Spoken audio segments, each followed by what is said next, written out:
Bases loaded. Bottom of the ninth. And I'm going to say this again. Bases loaded. Bottom of the ninth.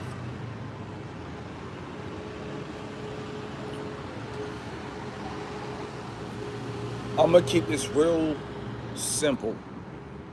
I'm going to take my time. And I'm going to tell you that the main goal of hunting, James been fit in the building. And I'm going to say this again. Shout out to the unlimited community. Because you about to eat. So I make content for people like you that I didn't mentor, but you watch my content, but you can listen to my content and it'll be the same as a consultation. So perfect. You're the perfect person to speak directly towards. So with that being said, the whole goal on YouTube is to eat. The whole goal of life as a hunter is to eat. When it's all said and done, my job is to make sure I don't care. I don't discriminate, no divide. Anybody, doesn't matter if you're 40, 50, 80, 18, my job is complete if you can eat. It's going to be a very simple message today, and a lot of people will understand this because when it's all said and done, as a man, your job is to make sure everybody eats, including yourself, but the people around you. Your job is to make sure everybody eats. So I'm mentoring people on YouTube. Shout out to NSR Talks. Shout out to Ground Light Productions. Shout out to CMD Comments. Shout out to YS Eats. But when it's all said and done, out of the people that I work with that I want to share, I need some understanding is monetized. Everybody else, they're in position to eat, but the thing about James Smith Fit is this: I'm rooting for him. So the fact that I'm rooting for him, it's natural to what? For me to see him eat. So I gave him a gem without a consultation. He said he was actually gonna get a consultation. I said no, just make 4 videos a day. I gave him that gem. Now he makes 4 videos a day. His watch time hours are going to increase, and he's probably going to be monetized, if not this month, in July. So at the end of the day, I got to make content for my guys that are going to eat. And when we eat, guess what? We're going to make sure our family eat. We're going to make sure our kids eat. We're going to make sure our mother-in-law eat. We're going to make sure our father-in-law eat. That's what men do. We make sure people around us eat. It's crazy we live in such a dark time, a wicked generation where if you feed a woman, you're a simp. My goodness. I gotta roll up the sleeves on this one. Let me get comfy. We gotta get comfy on this one. We now live in a time in society where if you take a woman out to eat, it's a problem. I'm here to tell you, screw what people think. As a man, you want to make sure everybody around you eat. My ultimate goal is to be with my mom, my nieces, my nephews, my family, have a dinner table with 20 to 30 people, and I cover the bill. That's why I work. I work to make sure my family eats. Life is simple. You can't survive in a Lamborghini if you don't eat. You still need to eat every step of the way. When it's all said and done, shout out to the 200 crew. A lot of people are gonna laugh, but that's a fact. Listen, to all you guys out there, if you guys want to know how to get monetized, you guys have to triple your work. Nobody knows you when you first starting out. Unless you get a shout out, nobody knows you. I shout people out, but for me, nobody shouted me out. So at the end of the day, it is what it is. And I'm gonna say it again. It is what it is. When you first come to YouTube, nobody knows you. If you want to eat, you have to up your production. You got to work overtime. And then when you start to eat, you don't have to work as hard. You guys have to understand that, listen, it's all about eating. And as a man, when you're around a woman, the best feeling you can have is to see a woman eat. I don't care what anybody says. So all you guys out there, missed the reservation. Because me, I frequent restaurants by myself. So if I eat by myself, what happens is when I'm with a woman, to bring her to spaces that I frequent and she eats with me, that's a beautiful feeling. The name of the game is, and I'm gonna ask you guys a question, because I believe everybody in America eats.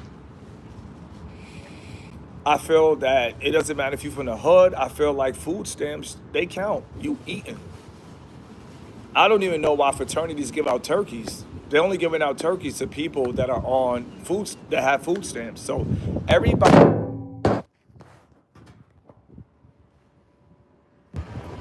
All right, we're back. Everybody eats, B. See, me, I gotta calm down as I age. Like I said, everybody gotta improve. I'm 39, I'm gonna be better at 40. I'm gonna be better at 42, I'm gonna be better at 42. But one of the things that really make me mad, if you guys really wanna know what makes me mad, but I don't share it, but it makes me mad, put a 44 in the chat. And it's very simple, but it really, because I really got gratitude. So at the end of the day, what makes me mad is when Americans receive food stamps and complain. What makes me mad is when people, they eat good and complain. Family members as well. Like, for instance, I love my brother. True story. My brother, he went to college, graduated, triple respect, but that education system pushes a divide. And my brother, I don't know where he thought I was gonna go with this, but he wanted to talk about people from Mexico taking opportunities. I had to shut the conversation down, bro. People from Mexico is not taking your food stamps. People from Mexico are not taking your church's chicken. They're not taking your Popeyes. They're not taking your Kool-Aid. They're not taking your KFC. Stop the cap. When it's all said and done, everybody eats in America. Everybody eats. Everybody eats in America. A Lamborghini means nothing without the lamb chops. And I'm gonna say this again, a Lamborghini means nothing without the lamb chops. The lamb chops worth more than a Lamborghini. Oxtails worth more than a Lamborghini. I got a mindset that's so simple it seems complex. When you come from the Caribbean, and this is why my brother, I love him, but we cannot talk at times. Because listen, everybody puts CM for Caribbean mother.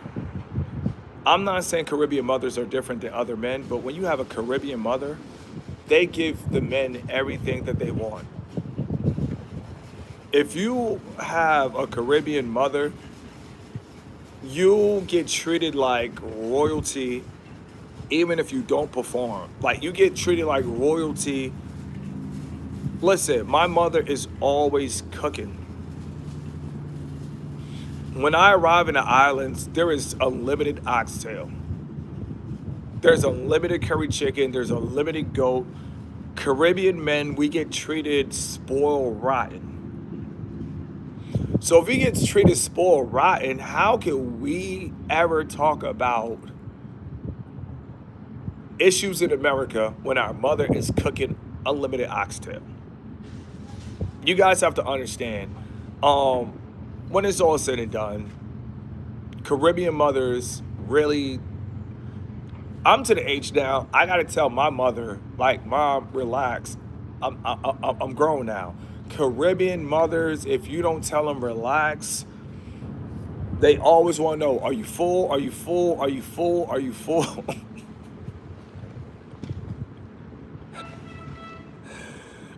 I promise you, bro, Caribbean mothers make sure they feed their soldiers, their warriors. And it's just like, when I hear my brother talking about issues in America, I'm like, brother, our mother gives us the world. She gives us unlimited food. She gives us shark, oxtail. We have whatever we want. We can't talk about issues in America. We're eating good. If you eating good, you can't talk about anything. You're eating good. Shout out to everybody 200 pounds. If you close to 200 pounds, I'm still counting. If you 180, I'm rounding up. All my guys 180, put a 180, put a 100 in the chat. Put a 200 in the chat. All my guys 180 and up, put a 200 in the chat. It's gonna be a video of love, and then I'm gonna go into the real reason I made this live, but that's just an intro. James been fit facts. Oh, that's all we talk. we're like a fax machine. All we talk is facts. We ain't talking anything other than facts. We too real for that, bro. Like, we too real for this matrix, bro. You know what I mean? Like, it is what it is. I'm gonna tell you something, James been fit. Like, the matrix, there's too much division. There's too much division, bro. There's no going back. Everything's already set. They're gonna listen to you more than they're gonna listen to me. So run with the torch, and I'm gonna tell you how it's gonna go. I'm a mentor. You're now, no comparison, you're now Neo in the Matrix. I'm Morpheus, you're Neo in the Matrix. And I'm gonna say this again, I'm Morpheus, you're Neo in the Matrix. The division is too set. Nobody is going to listen to a 39-year-old man and tell him, don't get laid. Focus on running it up. They're not going to listen to me, but they're going to listen to you. I'm Morpheus. You're Neo. Remember that. You're the one. You're going to crack the code. When you tell guys, treat these women right, they going to listen to you. When it comes to me, they're like, oh, he G-A-Y. They going to go off because the division is set. I'm 40 years old. And speaking of that, I'm about to grow my beard out. But let me shout out everybody 170 on up. We got a 170 in the building. When you 170 on up, it shows you eating, bro. You can't fool anybody. If you weigh more than 170 pounds, male or female, you're eating. You're eating. You cannot be over 170 pounds complaining about life. You're eating. You got people out here at 200 pounds talking about the system, and you too.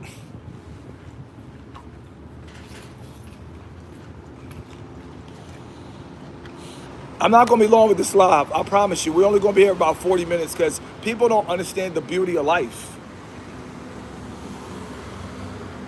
You guys have to understand, like, you weigh 170 pounds and you're complaining. Bro, you're eating. You cannot be 170 pounds if you're not eating. Nobody is 200 pounds not eating. Now, take it for granted, as of lately, I haven't been eating as much because I've been on the go as much. And, you know, I'm recovering. But before I hurt my leg, I was eating. I am 200 plus pounds. There was no way you could be 200 plus pounds complaining. I am really eating. Like, I am really eating. Before I was hurt, and I'm gonna share this story. If you guys wanna know a story, everybody put DNC. This happened in Durham, North Carolina. I gotta share this with you guys. This story is gonna make you guys laugh.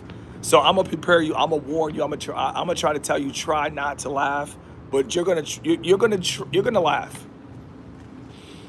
Listen, I was in Durham, North Carolina. If you're not familiar with Durham, North Carolina, it's just like Baltimore City. It's just like any other hood. It's out of control. But you got some real down-to-earth people in Durham. And not only that, I used to actually be a taxi driver in Durham. A lot of people don't know, but I was traveling the world. And then when I came to America, it was simple. I just did Uber and Lyft full-time, and I ran up 70K. I bought t-shirts, I invested in my clothing brand, and the rest has been history. But there was a time I used to do Uber and Lyft in Durham, North Carolina. And I just want to say, I didn't eat all day, and I got some buttered chicken. Let me tell you guys something. I pulled that car over. It was a CVS. I cannot wait. I pulled that car open. It was CVS. I opened that buttered chicken. Listen, I started going in. Oof, oof, oof. No, it was oof. I was stuffing my face. I was stuffing my face. I was going. I was going. Yo, this light-skinned dude pulled up next to me. I looked up. He was just laughing. He was crying. I'm like, yo, what's up? He was like, yo, you grubbing.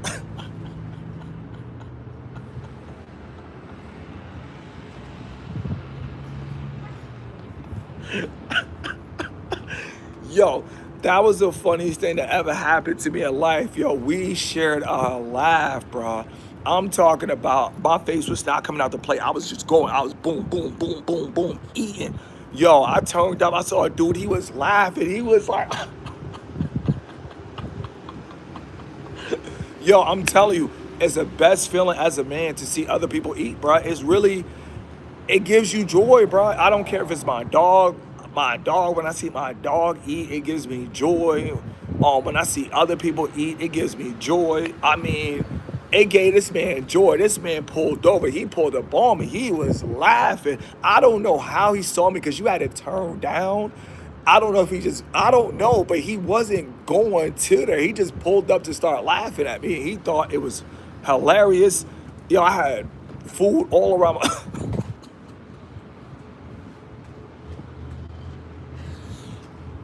When it's all said and done, the beauty of manhood is to eat. That's why we hunt. We hunt to eat. You guys have to, oh, my man said this dude out here grubbing. I'm telling you, he was crying, bro, because I was not playing. That butter chicken, I didn't eat all day. And a lot of people don't understand, but when you puff, puff, pass, not follow where I'm going, YouTube friendly, when you puff, puff, pass and you eat, you got the munch.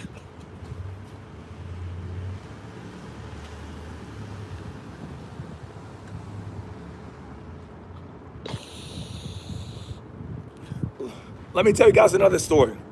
Try not to laugh. I'll never forget one time, me and my man, this is like when we first started rolling up, because some people, they've been rolling up from young. I would say I started rolling up around like 23. So then my man invited me to a cookout. True story. After we like hot box, I went to his house. Bruh, I made a rib sandwich. I took a whole slab of ribs. I took 2 pieces of bread. I slapped a rib on 2 pieces of bread. His whole family was there. Yo, the whole room, they just fell out, bro. They was done. They was...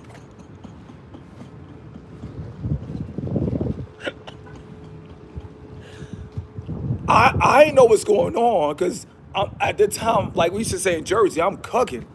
I saw ribs. I saw 2 pieces of bread. I said, psh. Went, sat down, went at it. I looked up. Everybody was crying, bro. Everybody was on the floor. Everybody was crying.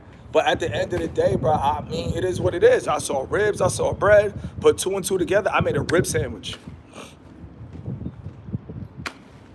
I guess I'm ahead of my time. I guess they never saw that, but it is what it is. I made a rib sandwich. It was like a long slab, too. Long slab. It's time to eat. When it's all said and done, that's what life is all about. If you eating, what are you talking about? If you eating, and the thing I love about America is this, and we're gonna finish this live. I got things to do today. But if you guys wanna know why I love America, put a 44 in the chat. And I'm gonna tell you why I love America. Because it gives me so much joy. It's not pride, but I have so much joy to grow up in America. Everybody eats here. Nobody's gonna tell you, but everybody eats, bro. It doesn't matter if you're from the suburbs. It doesn't matter if you're from the ghetto. Everybody eats, bro. In America, everybody is literally over 200 pounds, bro. And this is the realest part of the video. And 2 things. Everybody put 2T, and this is how we're gonna finish this live. Everybody eats in America, bro. People don't want to accept it or admit it, but there's no American that starves. There's no starving Americans. If an American is starving, that's because they want to starve. Nobody starves in America. They have food stamps. We have programs. Everybody eats beef. When it's all said and done, there are two things. I'm growing my beard out. A lot of people don't know I've been on YouTube without a beard, but when I was 25, my beard comes down to my chest. My beard comes down this low. So I'm growing my beard back out. I'm growing my beard back out because people don't think I'm 40 years old. And they keep talking to me like I'm 21. They keep talking to me like I'm 20. I am 40 years old. I got to grow my beard back out. I have to grow my beard back out. There is no choice. The beard is about to start as of today. I'm growing my beard back out. I'm growing my beard back out. Like me, I did the no beard look because I think in order to have a beard, it's expensive. I don't care what anybody say. You have to maintain a beard. Beard and dreadlocks, those are for guys who are getting money. If you have dreadlocks and a beard and you're not getting money, you going through it for no reason. So with that being said, I got to grow my beard back out. I can afford a beard now. I'm a real person. A lot of people, they don't keep it real in life, and that's on them. At the end of the day, on a come up, it's better to keep a shaved face. It's better. You can suppress it. You can't tell right now, but my beard comes to here.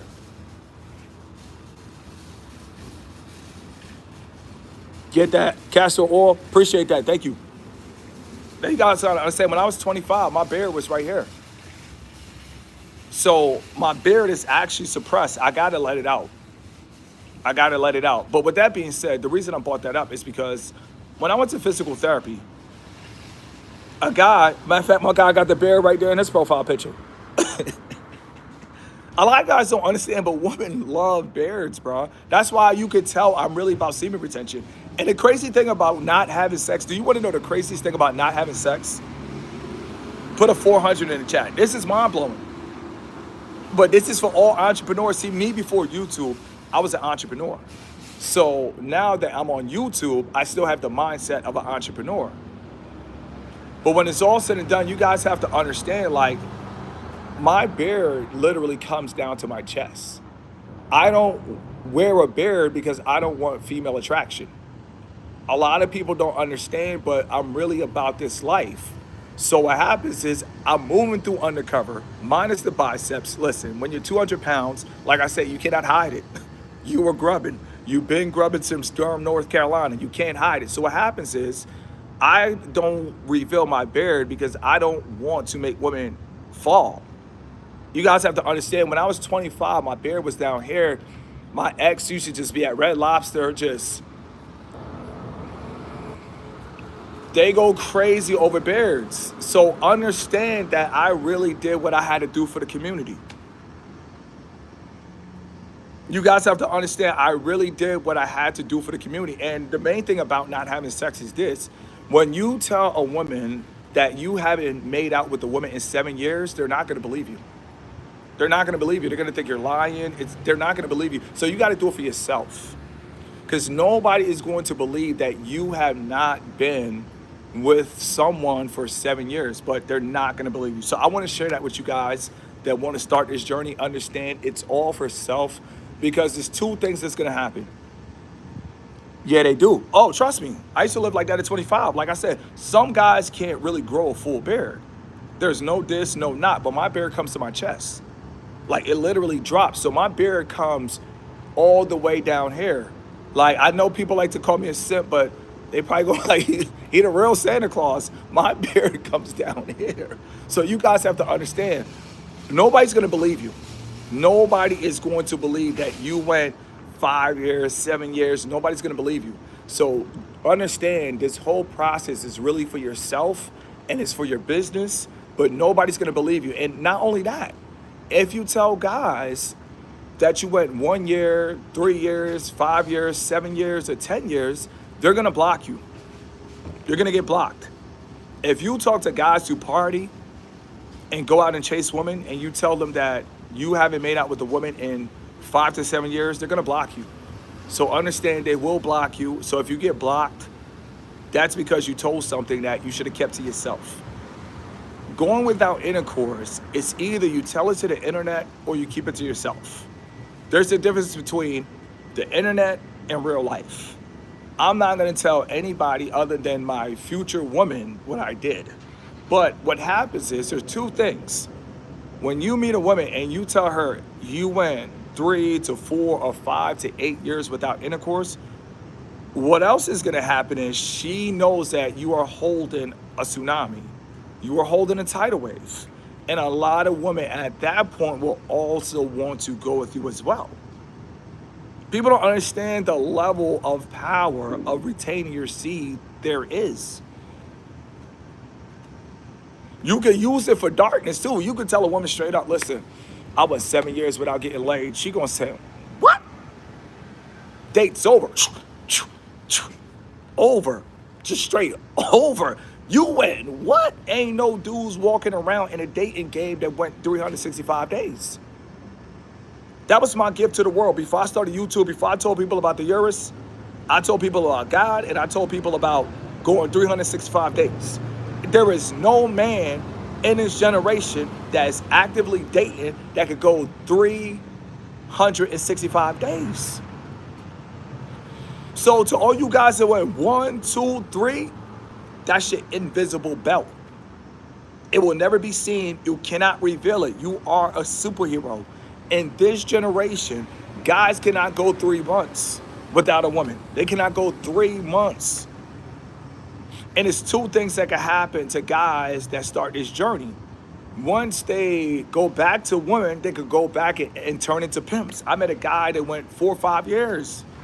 I had a conversation with him. He's talking about pimping. So, but like I said, when you went over 365, your energy compared to any other energy in the world, you guys have to understand, it's unmatched. When I mean it's unmatched, it's unmatched. Listen, I am like James Bond, the BT version. I am moving around the matrix, and I'm warning you, because what happens is when I grow my beard out, you're going to say, no way, that was him the whole time. That was me the whole time. This is not me.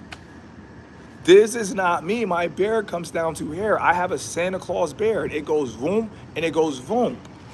You guys have to understand, I'm maneuvering, trying not to make these women pass out, because if I have a beard and if I'm retaining, bruh, all I got to do is, that's it. That's it. That's it. All I got to do is, that's it. Straight blow on a woman, she passed out. That's it. You guys have to understand, we are playing at an ultra level. You got Super Saiyans, and then you got Super Saiyan Ultra. We are playing at Super Saiyan Ultra. People want to compete with me. I'm like, stop it. You got it. You won. People like, Mr. Keep It Simple, so-and-so beefing with you. You got it. You won. We cannot compete. We cannot compete.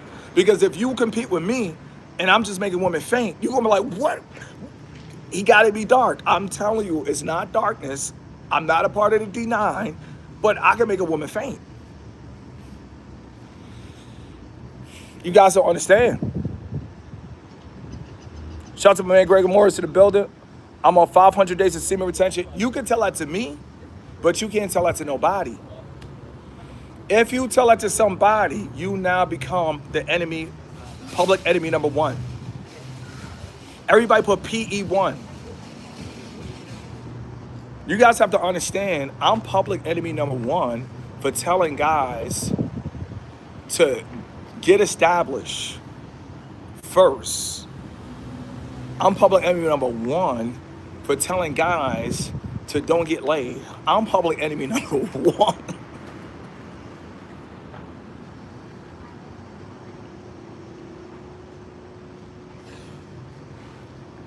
It's not funny.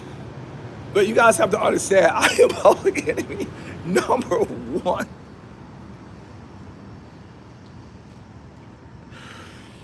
The realest comment I ever saw in my life was, I looked at the comment section and I heard somebody say, Mr. Keep It Simple is finished. Hooray!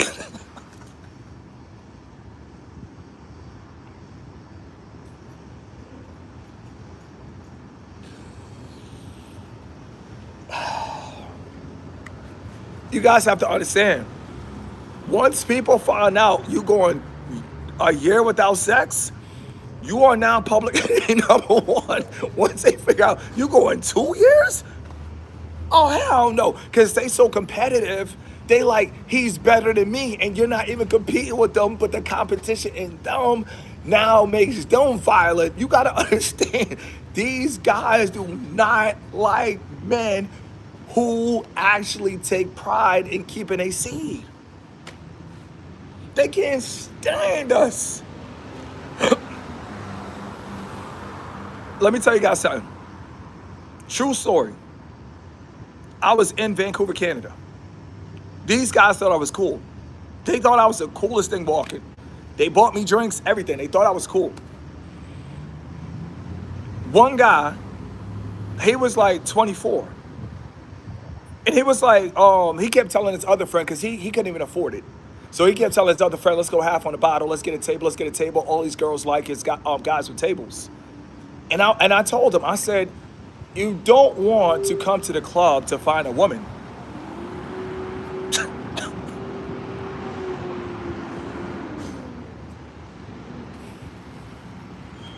Yo, when I talk, people get furious.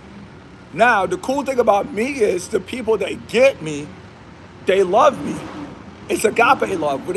We love each other. Like, it's, listen, if you want to know my favorite Bible verse, put a B in the chat. This is going to be a real video. I think after this live, this might be my last live for a while. We got about 20 more minutes. It's 1:27. I'll probably leave here at 1:40. I got things to do. But my favorite Bible verse is, how pleasant it is for brethren to dwell together in unity. And I'm going to say this again, how pleasant it is for brethren to dwell together in unity. God rejoices when he sees men celebrate and root for other men. That's the best thing that you could do for God. That's the best thing that you could do for God.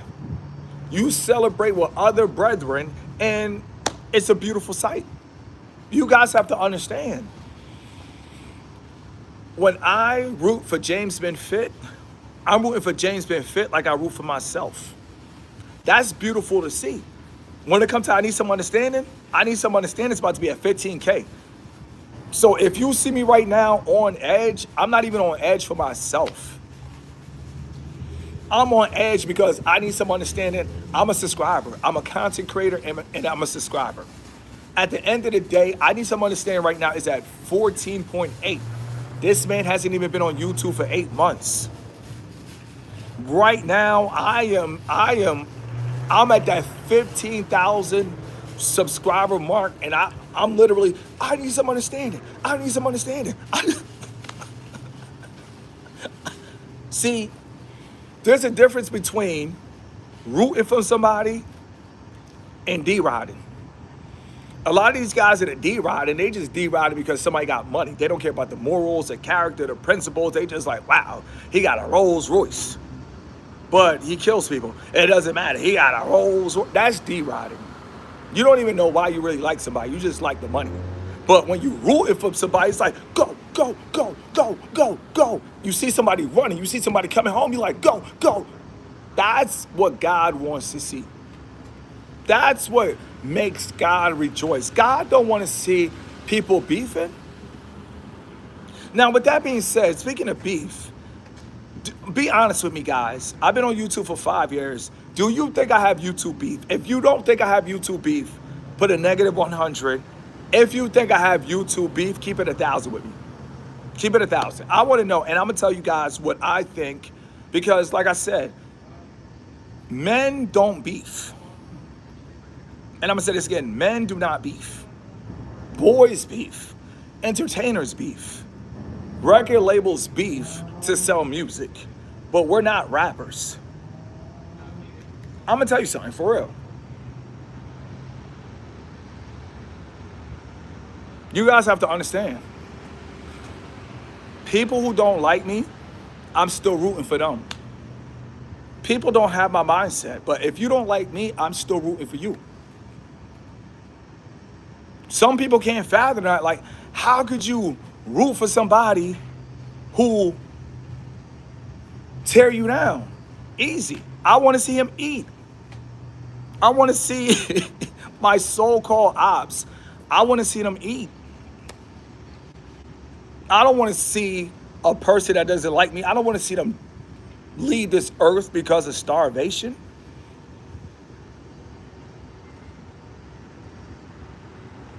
Not to live in the past, spreading but potential, but positivity. FLS, that's it. Love thy hater is just crying for help. That's it. Like, my main thing is, I see a young man in the UK, and I just want to let him know, he started off, he called himself Man with Game, and I just want to see him eat. Like, he makes videos about me, but I want to see him eat. I don't know what to tell him. I got love for him. I don't know. Then, it's another person from Louisiana. I don't agree with his message, but at the end of the day, I mean, if he's eating, at least he's eating. I mean, it is what it is. I don't feel any type of way. I don't understand how a lot of people be trying to come on my page and say what so-and-so said about me. My question is so-and-so eating? And my question to the world before we finish this live, are you eating? That's the only thing that I care about. Are people eating? If you're eating, all is good. If you're eating, all is love. If you're eating, everything is blessed. Shout out to you guys with the fire emojis. I can't really see because of the sun, but if they showing love, I probably would be. My favorite verse is James, blessed is the man who endured temptation. Oh, yeah, let me tell you.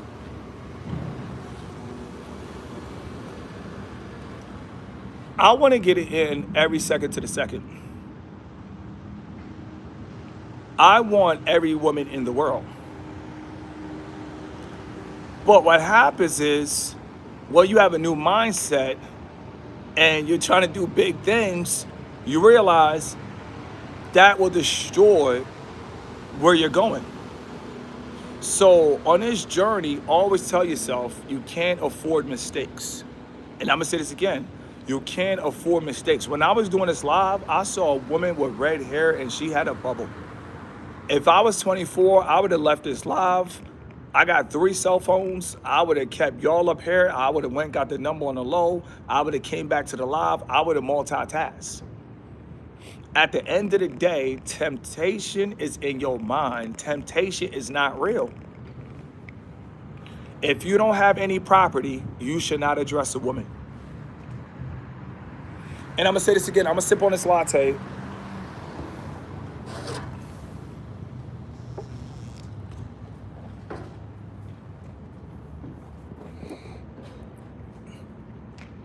As we bring this live to an end, it's simple. I don't overcomplicate life. I messed with women in the past, but that didn't count. That was all practice. It was never the real thing. I never vetted a woman with property. I never vetted a woman with land. I never vetted a woman with a villa. I never vetted a woman with a Urus. I never vetted a woman with a Ferrari. I never did. So if I never, because my establishment might be different from yours. But at the end of the day, when it's all said and done, if I don't got the Suburban or a Cadillac ESV, I ain't ready for no family. If I don't got a minivan, I'm not ready for a family. So at the end of the day, until I get the minivan, I'm not the man. And I'm gonna say this again, until I got the minivan, I ain't the man. I'm humble. Until you got the Suburban, the Cadillac, the SUV, even a Kia Soul, until you got something for your family, you ain't serious. So in my life, I was never serious. Doesn't matter who I talk to. It doesn't matter who I crept with. It doesn't matter who I slept with. It doesn't matter who I hit the exit. Bring that back from the top. It doesn't matter who I crept with. It doesn't matter who I hit the exit. I wasn't established. So if I wasn't established, I don't know the endless possibilities of the true potential of how I could really impact a woman's life. Let me tell you guys something. I met an OG. And maybe he knew I was gonna be a YouTuber. My man pulled me up. And in life, you always got the light and you always got the darkness. I met an older guy. He represented the darkness. He took me to one of his little side pieces house. The husband was inside of the apartment and he was rolling up inside of the apartment. And the woman came inside and she's like, yeah, he's just there to pay the bills. I'm like, whoa, whoa. Beg your pardon? She like, yep, he's just there to pay the bills. So I saw an older man. I seen this older man paying the bills while a dude coming in his house, his apartment, rolling up. And his woman talking about how you doing, baby, and kissing. I seen it. See, a lot of people don't want to go underground on YouTube, but if you don't go underground, I understand. But I've seen that. I was working at a warehouse and I was traveling the world and I just wanted a quick job to make some quick money. And I was working with like a whole bunch of felons. But I don't discriminate. But yeah, I've seen a man walk inside of another man's apartment and roll up inside of another man's apartment and brag about it while another man paid the bills. I've witnessed that. I witnessed that. So the fact that I witnessed that, I also witnessed another man that was a positive role model. Everybody feared him. I'll never forget one time he had a situation at work and he told the dude, he was like, man, I'ma smack you. His down south, the dude's hands was this big. He had 3 hands. And he told the dude, he's like, I'ma smack you. And then the dude started shaking and then the dude knocked him out because his knees buckled. That's how big his hands was. His dude's hands was so big, he told the dude I was gonna smack you. And the dude started shaking like, and his knees buckled. So he told me one day, I was working, but everybody thinks I'm cool. Like I said, I receive more love than I do dislikes. So this man with the triple hammer hand, he pulled me up one day. He was like, yo, let me tell you something. I was like, what's up? He's like, let me tell you something, man. You gotta love a woman. You gotta love her good. He said you gotta love her so good that she wanna cry. Changed my life forever. Changed my life forever. The man that could have smacked a machine out of order, he pulled me up and randomly told me. That's what I'm saying. Everything happens for a reason, bro. I was working with felons, bro. I was just working with guys that was just running around. They were like, yeah, my case is federal. I've seen it, bro. They was really running around talking about, nah, man, my case federal. My PO about to come get my piss. I literally seen people showing up to a job and got to pee in a cup. But they so lit because they got a federal case. I've seen it, bro. I work with people like that, bro. I done been around all walks of life. I done been around Saudi Arabians and I done been around felons. And when it's all said and done, he pulled me up to the side and he told me, he said, you got to treat a woman so good that she cries. And I'll never forget that. And I remember that forever. And while people laugh at me, that's what those are the people I look up to. You feel me? Those are the people that I look up to. Dudes need to realize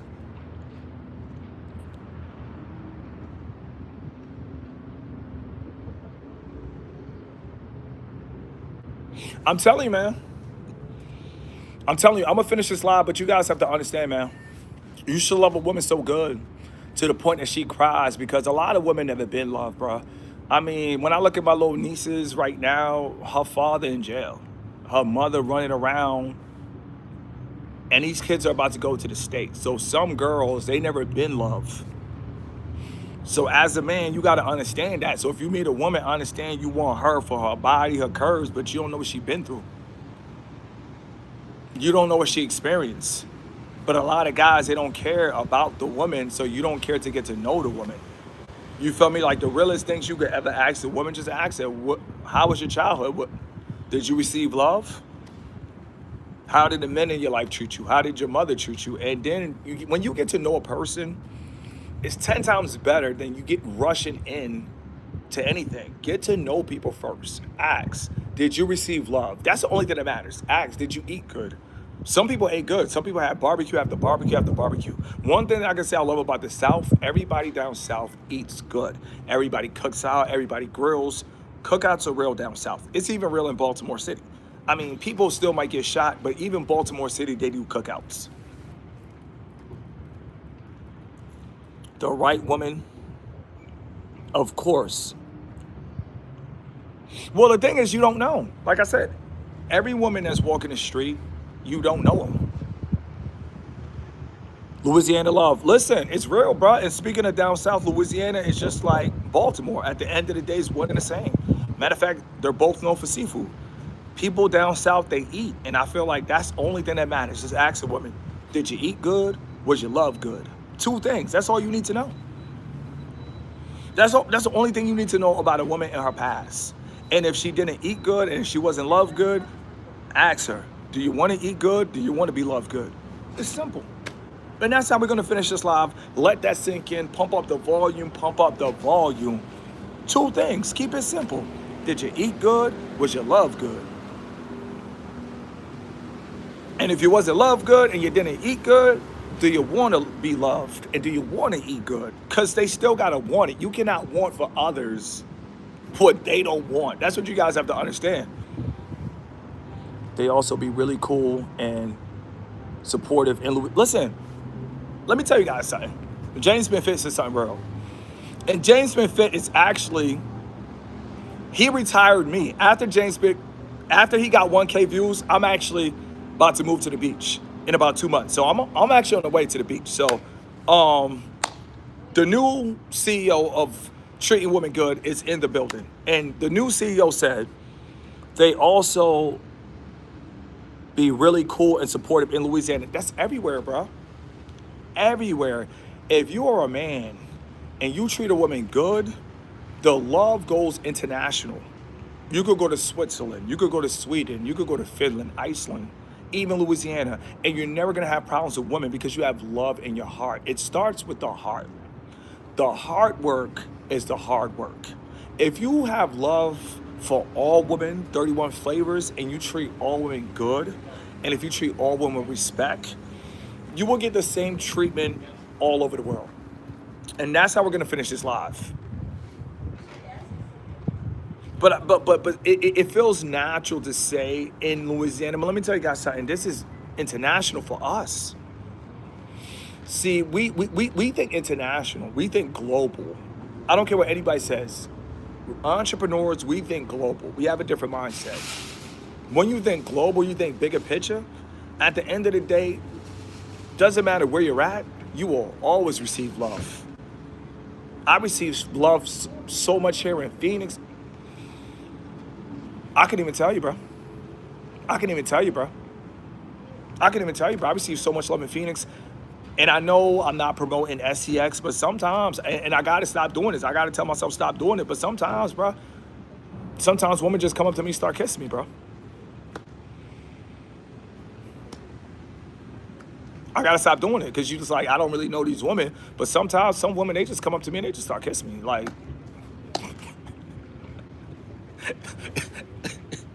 so with that being said, I mean, I receive so much love here in Phoenix. I can't see myself going to Seattle and the result, changes. When it's all said and done, I feel like women love me everywhere I go. And I feel like it's all about what's in your heart. A lot of people laugh it, but it is what it is, bro. I done kiss a lot of random women. Gas stations, grocery stores, parking lots. You gotta remember, bro, we're 200 pounds, bro. We're walking around looking like wide body Hellcats. Like, we're 200 pounds. Let me tell you guys something. Before I finish this live, if you guys want to know something real, put a 44 in the chat, and we're gonna finish this live. We're not even at an hour, so this is perfect time, and we're still on time. When you're working and you're still on time, that's the best feeling. I have to stop going to my physical therapist. They told me I was obese. This guy said, what's your weight? I told him I weigh 200 pounds.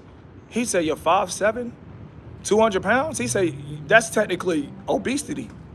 I said, I called my claim adjuster. I said, I won't be going back to this facility. This guy, he has like my old model built when I was in Barcelona. So he's like little on the slim side, but still cut. This man literally told me that I'm obese. Let me tell you guys something. When you 200 pounds, you a walking track hawk. When you 200 pounds, you a Mopar. You don't have to have it, okay? You 200 pounds, you a big body charger. You a big body challenger. When you 200 pounds, you a TRX. When you 200 pounds, you a Durango supercharged. This man told me I was obese. Now, I was tired at the time, so I couldn't check him because I was doing YouTube videos. For some reason, I was looking up real estate in an undisclosed location. So I stayed up about until like 3:40 that night, but I had to be up. The appointment was at 7, so I'm responsible. So I only had like 3 hours of sleep. I was tired, but 9 out of 10 when you're tired, this is why you always want to be strong, because he told me I was obese. He said if you're 200 pounds at 5'7", you're obese.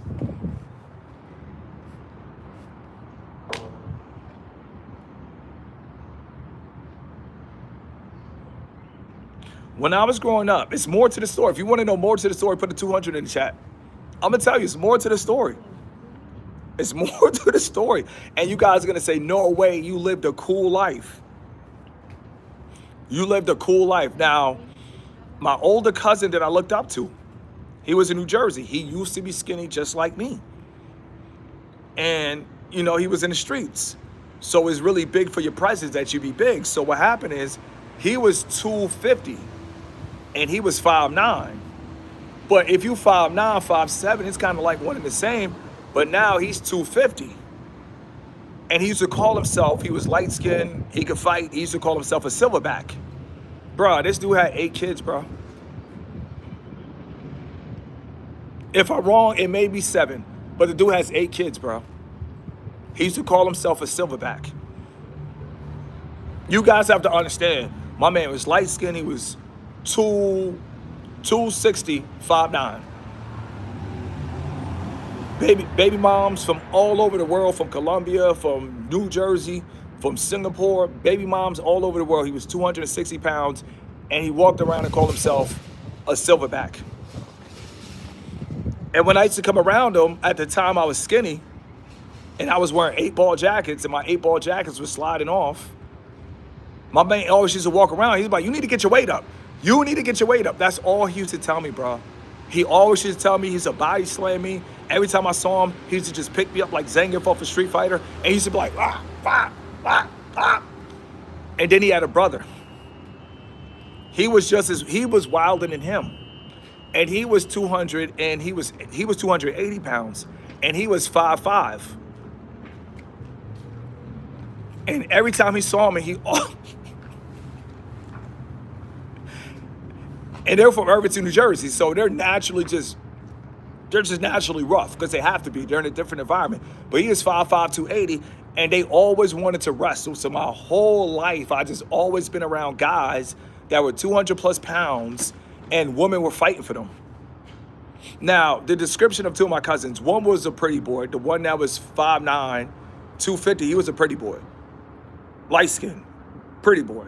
When it's all said and done, the other one, he was more so light skin, but just on the rough side. But when it's all said and done, the one that was on the rough side growing up, women were fighting in the streets. I'm talking about it was cat fights in the street for all these guys, for my cousins. So when I was growing up, I'm like, nah, screw that. I'm trying to be like them. They got it lit, but they were big. They were huge. You guys have to understand, like, my man said I was obese. I'm like, hell no, bro. I seen the aftermath. When you 200 plus pounds, bro, these women want to be bear hugged. You are a bear. You are a gorilla. You guys have to understand. This man called me obese. I have to cancel an appointment. I can't go back.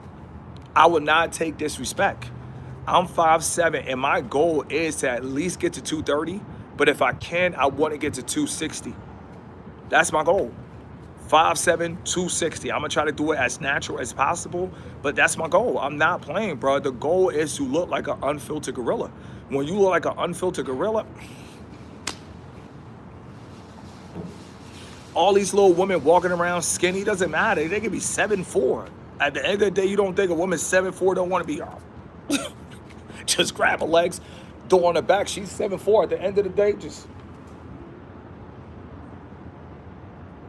you see what I'm saying?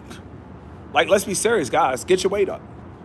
Don't listen to these haters. My man said 200 pounds was classified as obesity.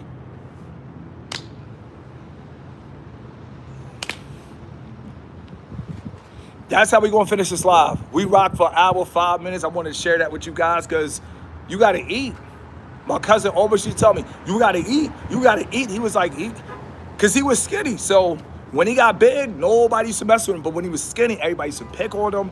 He used to be getting bullied all the time. He used to get in a fight, but then he learned how to box and then he became 260. When he came down the street, people ran this way. When he came down the street, people ran that way. He was just walk around. You guys have to understand it's beautiful, bro. Don't let nobody tell you that you're obese if you're 200 pounds, bro. These haters will tell you things to hurt your feelings. Now, think about if I thought that dude was cool. I would have went home like, oh, man, he told me 200 pounds is old, man. Forget that dude. Forget that dude. That dude will never see me again in his lifetime. He will never see me again. Unless he goes to the Urus dealership, unless he goes to the Lambo dealership, he'll never see me again in his lifetime. Let me go in here and get some water.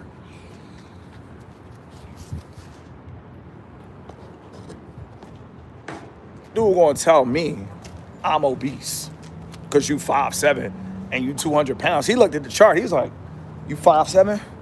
You 200? According to statistics, that's classified as obesity. I said, oh, hell no.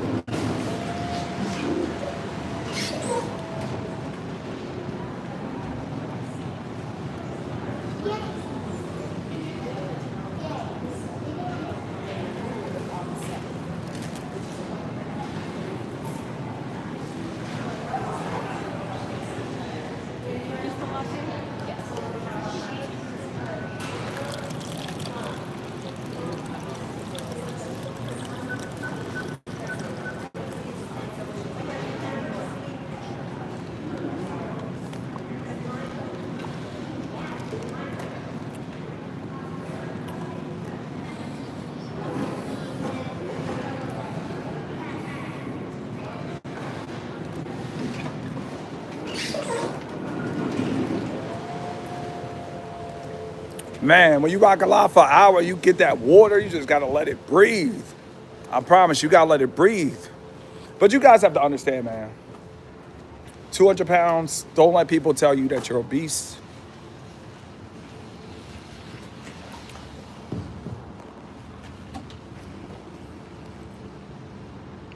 Or juice, off top, that's all you really need.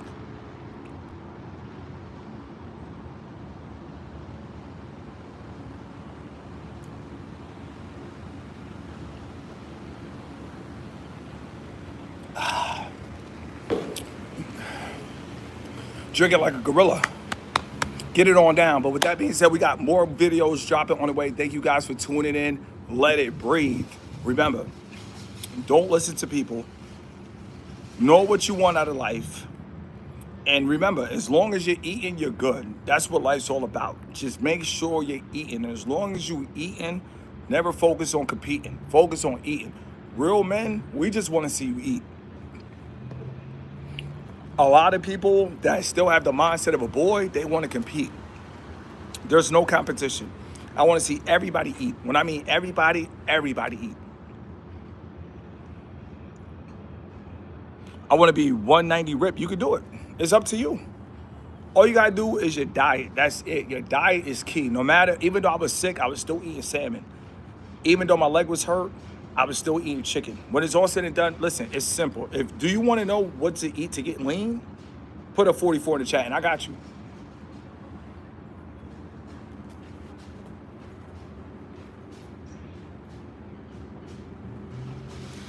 It's you versus you. People don't want to hear that. All you got to do to get lean as a man, like to put on muscle, chicken, steak,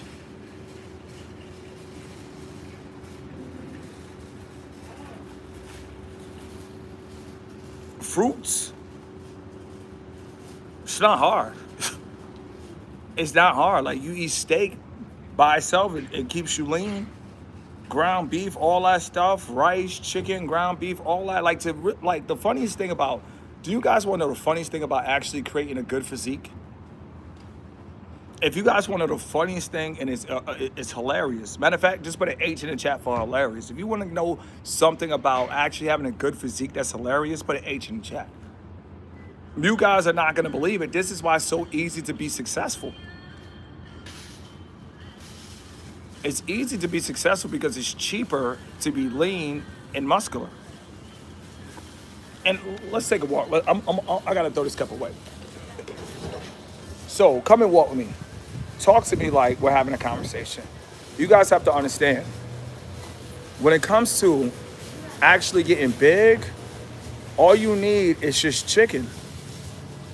So you guys that are making $20 an hour, you're still able to gorilla up with $20 an hour. To all you guys that are not making bands and you don't got that Nick Cannon drumline money, all you need is chicken. You guys have to understand, all I eat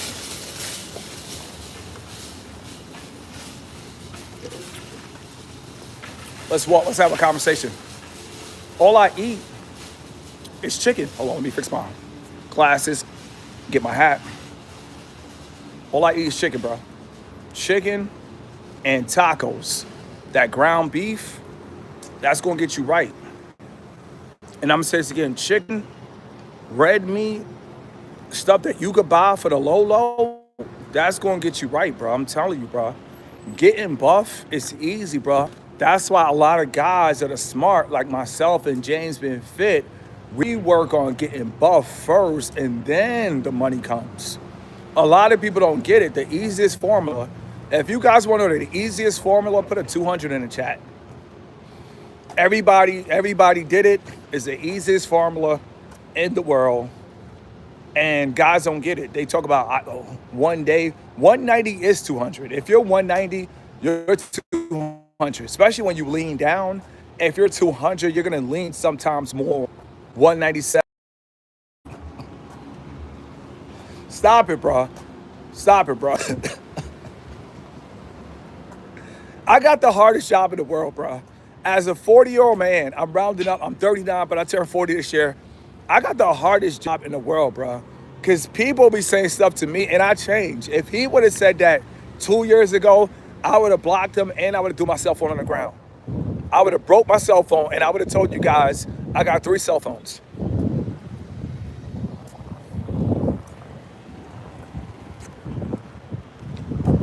Why would you eat fried chicken if you want to be lean? Get fried chicken out of your vocabulary. Get fried chicken out of your life. Fried chicken is for cheap. If you want to be muscular and ripped, you have to eat baked chicken. Why would you eat You guys, I promise you, my 5th year on YouTube, I'm so relaxed. I'm so calm. I think this is the best year of my life. Because 2 years ago, I would have broke the phone. I literally would have broke the phone. Y'all guys saw that cologne commercial? What you thought I wasn't going to... I would have snapped. But with that being said, we're going to get Phoenix in the background, and we're going to finish this live. You guys have to bake the chicken. Now, I like fried chicken, but I eat fried chicken probably once a month. Eggs in an AM, one salad, all that stuff is cheap. It's easy to get rich, bro. People don't realize, I wouldn't even say rich, but it's easy to run out resources. 2025, we're going from rich to resources because rich can vary. So we don't want to confuse anybody. But it's so cheap to really eat healthy and eat right. Eggs, man, that's cheap.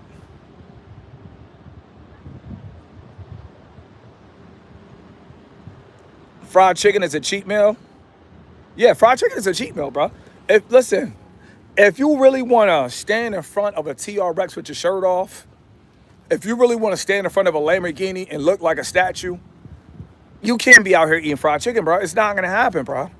Unless you're a natural, and some people, You could do that in your 20s, but when you hit my age and you hit 40, you gonna gain weight, bro. When I was young, I could eat a extra large box of pizza and still go to a Las Vegas pool party.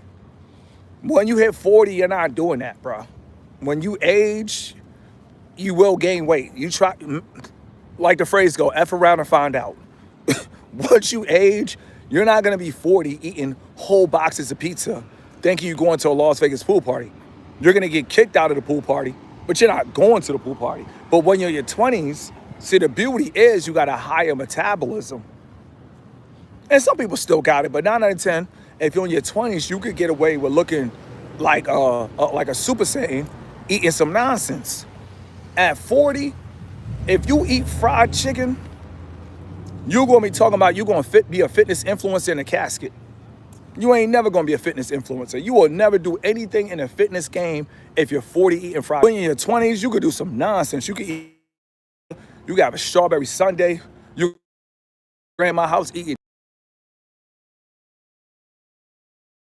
No, you can't do that in your 40s. You can't do that, bro. At 40, it will show. And I've been there before, so I know. Not at 35. No, not 35. That's the beauty of your 20s. You're almost like, if you guys want to know the beauty about the 20s, put a 20 in the chat. I'm gonna tell you the beauty about the 20s. I'm gonna tell you. Matter of fact, I'm gonna go inside the store, get some fruit. But if you guys want to know the beauty about your 20s, I'm gonna tell you. Because some people in their 20s, they don't get it. They really don't get it. When you're in your 20s, you're untouchable. Not unstoppable. You're untouchable. And I'm gonna say this again. When you are in your 20s, you're not unstoppable. You're untouchable. Always remember that. If you are in your 20s, you are untouchable. You are the boss of all bosses. Like, you guys could twist your ankle and pop back up in one day. You guys could literally go to sleep for 1 hour, go to the club at 6 a.m., be to work for 7 a.m. and still perform. No, when you can't do that at your 40s, bro. If you don't go to sleep, bro, in your 40s, bro, you could get robbed, bro, because you're not even paying attention. You're 40 and you don't have any sleep. Like, oh no, you can't do that. One thing I love about the stores, you cannot do that, bro. So if you're in your 20s, I'm gonna be the first one to tell you, you untouchable. Forget unstoppable. I mean, still be humble about it. Trust and believe, still be humble, but you're untouchable. That doesn't give you the excuse to waste time, but it is what it is. You're untouchable, bro. I believe a 20-year-old could run over. I don't see what I like. What about the kiwis? Kiwis are good for your skin. Let's see. Every step of the way. Bet we're gonna rock with this one right here. Got the kiwi game. That's how you get ripped. That's a fault. Yeah. See, the cool thing about being in the 40s is you got life experience. You feel me? So everything, it's all about perspective. So if you're in your 40s, you got life experience. But a person in their 20s, man, they could run over a TRX. Look at football players in their 20s versus a football player if he still is in the NFL in his 40s. There's no comparison, bro. That's why you got to get these young kids from Alabama in their 20s. Marshawn Lynch in his 20s, bro, I believe Marshawn Lynch could kill you, bro. I believe if you try to tackle Marshawn Lynch and you're not a D1 football player, if you try to tackle Marshawn Lynch in his 20s, bro, Marshawn Lynch could probably snap your neck, bro. A man in his 20s, he's untouchable. Untouchable. He's too strong. At 40, I'm strong, but I'm wise. And I know that I'm not 20. That's where my wisdom comes in. Like, if I'm 40, I would never compete with a 20-year-old in strength. That's dumb. That is dumb. If you're in your 20s, If nobody told you, Mr. Keep It Simple tell you, you are an android. You're an android. You're Freezer. You're an android. You are untouchable. Nobody can stop you in your 20s. I'm sorry, bro. They can't stop you in your 20s, bro. Don't let people lie to you, bro. This world will try to lie to you. Don't let them lie to you, bro. If you 20, they can't touch you, bro.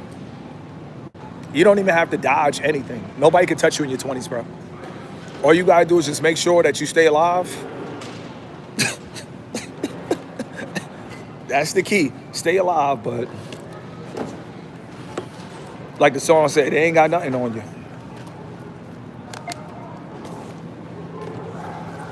The process.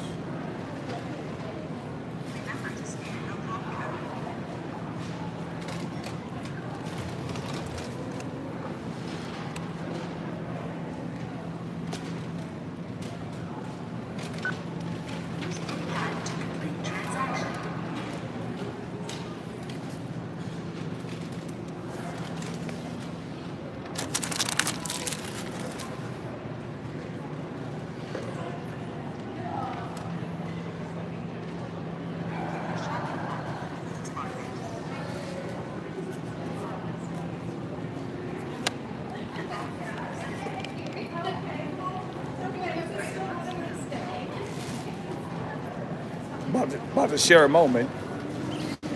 Eat some kiwis with y'all. You know what I mean? Eat some kiwis with y'all. Then we about to get active. I got some videos uploading. A lot of great topics. But, you know, my real question is, are you eating? And not only that, I'm going to sit down and eat with you.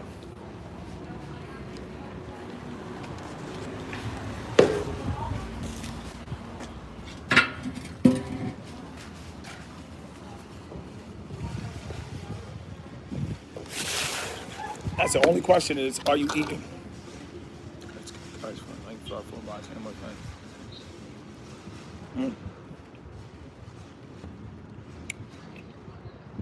At 20, I was partying all night, hanging with chicks and going to work for overtime, 12-hour shifts. That's what I'm saying, bro. You can't do that at 40. You try to do the same thing you did at 20. In your 40s, you gonna fall asleep behind the wheel. You're gonna die.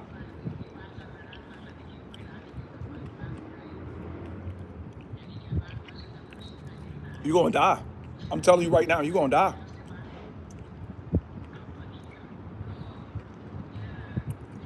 Yo, kiwi be banging. And that's another thing too. Kiwi is good for your skin.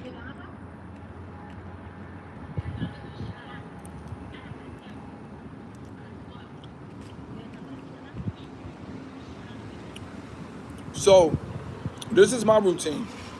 And like I said, I gotta get back right. So the six pack is not there like Ground Light Production and James Been Fit. Give me a month. But what I do is I eat chicken and I eat fruits. That's it. And drink water. I don't eat a lot. I just eat what counts. That's the goal. You don't have to eat a lot, but make sure whatever you eat counts. So I'm not gonna go for fast food. I'm gonna go for kiwi. So instead of going for the Wendy's 4 for $4, you wanna go for kiwi. This kiwi right here cost me $6. But at the end of the day, guess what? It's better than going to fast food, because 9 out of 10 when you're hungry, you need to eat something fast. That's why fast food will always be a billion-dollar industry. Because if you don't got time to cook, what you gonna eat? That's why they call it fast food.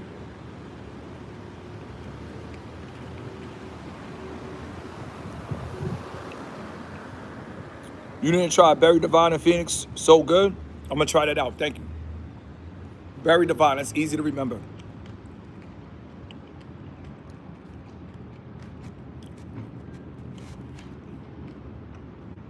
No Chick-fil-A? No, that stuff is cheat meals, bro. Chick-fil-A? If you guys want to know why I eat Chick-fil-A, put a 44 in the chat. And it's going to make you laugh. You're going to be like, oh, that's cool. I got to be a YouTuber. If you guys want to know why I eat Chick-fil-A, my second year of YouTube, I moved to Charlotte, North Carolina. And I live, literally, without exaggerating, I live 3 minutes away from a Chick-fil-A. So I would eat Chick-fil-A and make YouTube videos because Chick-fil-A was 3 minutes away from my apartment. That's it. Other than that, Chick-fil-A is not going to get you the Lamborghini. A lot of you guys, do you realize that if you look like this, you look like a Lamborghini driver? This is a Ferrari look. This is a Lamborghini driver. This is a Formula One look. At the end of the day, it's over. So if you want to look like this, you cannot eat Chick-fil-A.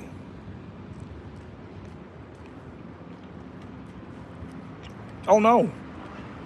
Oh no.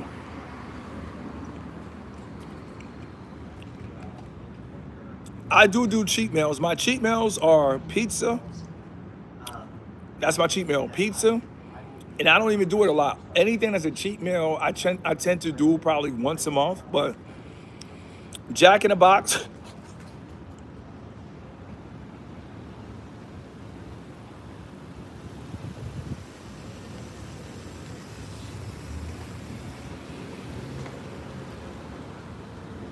I don't know why, but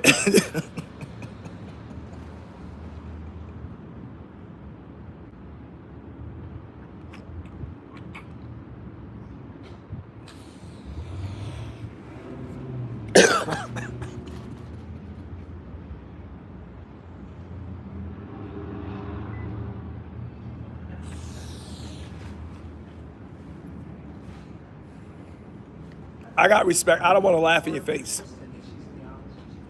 but I don't care how much money you getting. Somebody else pulling.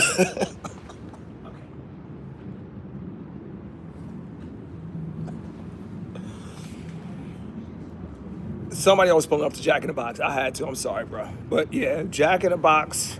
That's my cheat meal. And I would say Checkers. Ultimate cheat meals. Checkers is my ultimate cheat meal. Spicy chicken sandwiches from Checkers. Ultimate cheat meal. But Jack in the Box, I don't care who you are. After hours, all you have is Jack in the Box.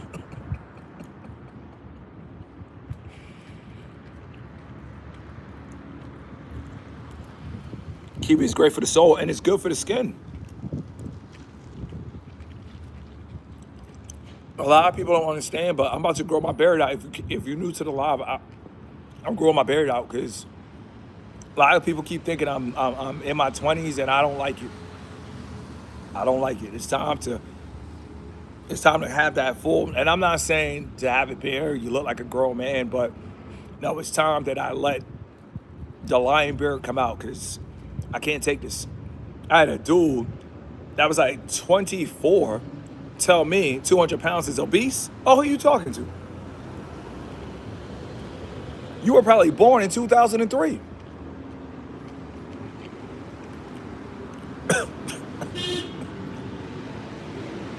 A dude born in 2003 telling me?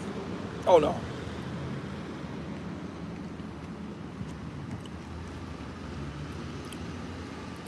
And that's why a lot of younger guys, they want to talk to me about pimping because I look young. So I got to remind them that, listen, I'm 39. You're talking to the wrong guy about pimping. So I got to grow my beard because people just, if I don't tell you, and that's why I always tell people my age, is if I don't tell people my age, some people really think I'm young, bro. And I'm like, no, bro.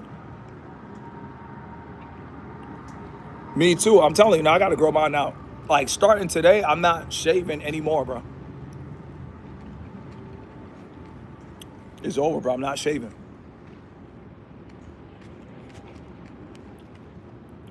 When it's all said and done, it's time to grow it out. But when you eat good, it's going to show your skin. You got to eat good, bro. A lot of people that you see, if their skin look bad, they don't realize eating good is cheap, bro. Everybody put a C in the chat, bro. Eating good is cheaper than you think. This was the same price as a 4 for $4. Only $2 more. But somebody with greed, that's why they invented the 4 for $4. They will literally go to Wendy's, get a large drink. They will get chicken nuggets. They will get French fries. They will get a double stack. They will feel that they're winning, and then their gut, poof, But this only was $2 more, but they thought they was getting ahead at Wendy's.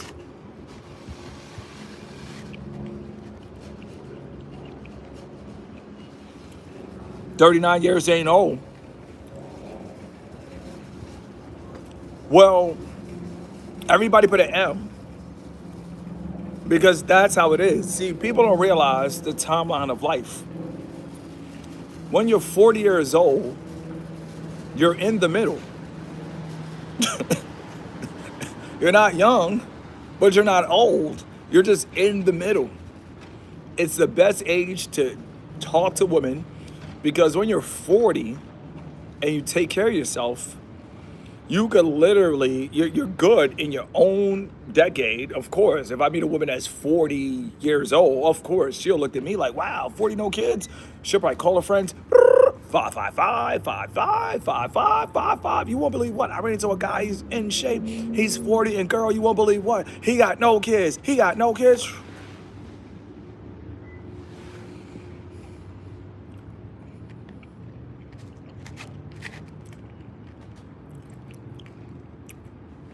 When you in the middle, the 40 is really the best time for a man to vet because you're in the middle. If I meet a woman that's 18, 19, at the end of the day, I got enough resources to make her feel like Cinderella. She might forget a shoe in the Urus. At the end of the day, I mean, I'm in the middle. Long as you take care of yourself, that's all that matters.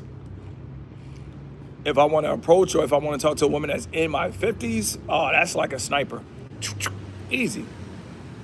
40, I'm 40 years old, no kids. If a woman is in her 50s and she's in shape, and there are a lot of hot 50-year-old women out there, trust and believe, in the suburbs, there are a lot of, hopping on the intercom, there are a lot of 50-year-old smoking hot women in the suburbs from here to LA, 5 hours down the street. So at the end of the day, I'm too valid, I'm too certified.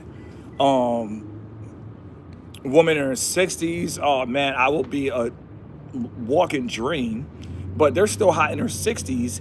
And I'll tell you a true story. When I first moved to Phoenix, put a 77. I met a woman that was 77 and she was bad. People are gonna say, oh, you capping. I mean, you want me to tell you when my cap off? I mean, haircut's still fresh. I don't want to flex, but I only pay $180 for one day. After the one day, I throw in a hat. You feel me? I show love to my barber and that's it. One day, I throw in a hat. So with that being said, I had a woman 77. No cap. 77. She was bad. Looked like a soccer mom, all that. She pulled my number. She was at a grocery store. Straight up. She told me straight up. She was an ex-cop in Chicago. Had a little tennis skirt on, everything. But this was like my 3rd year on SR. Bro, I'm telling you, bro. If I wasn't on SR, and if I ain't mature as a man, if I didn't evolve as a man, bro, I was going to smack my grandma.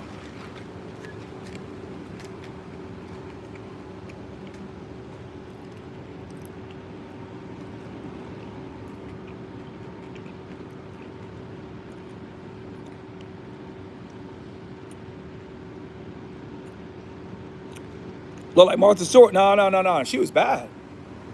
So that's what I'm saying. A lot of guys don't live in the suburbs, so you don't understand. But women, as they get resources, matter of fact, put WWR. And this is how we're going to finish this live because we've been on here over an hour. Matter of fact, I'm going to get off. I'm going to look at my main clock. I'm going to get off of here at 2:30. But put WWR. Not WWF, but WWR. Women with resources, they age well. They age well. That's what I'm telling you guys. You got to come to the suburbs, bro. It doesn't end, bro. I done figured one time I was in Greensboro, North Carolina. I saw a woman. She was in her 60s. I'm telling you, bro. Like, that's the beauty of the suburbs. When you come to the suburbs, these women age well. They don't be looking like they waiting on a tax refund check. I'm not being funny, but I'm just saying. they age well, bro. So it's like over here, when I tell people from 18 to 88,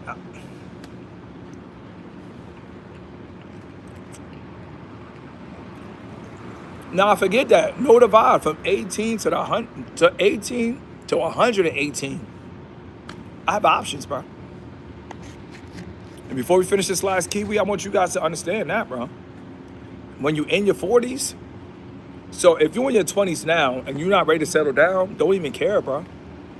And I'm gonna tell you some real talk. If you're in your 30s and you're not financially established, don't even care. Because when you're in your 40s, that right there is prime time real estate.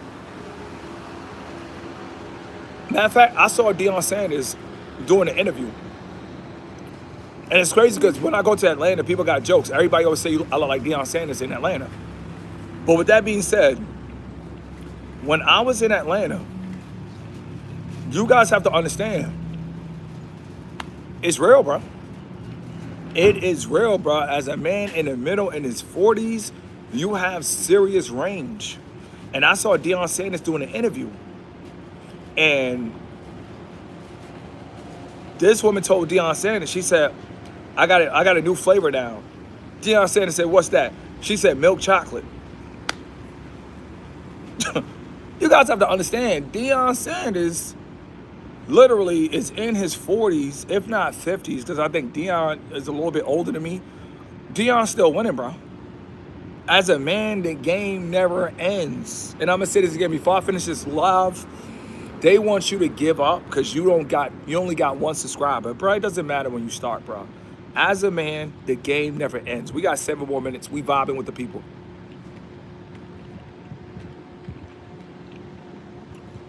Yeah, facts.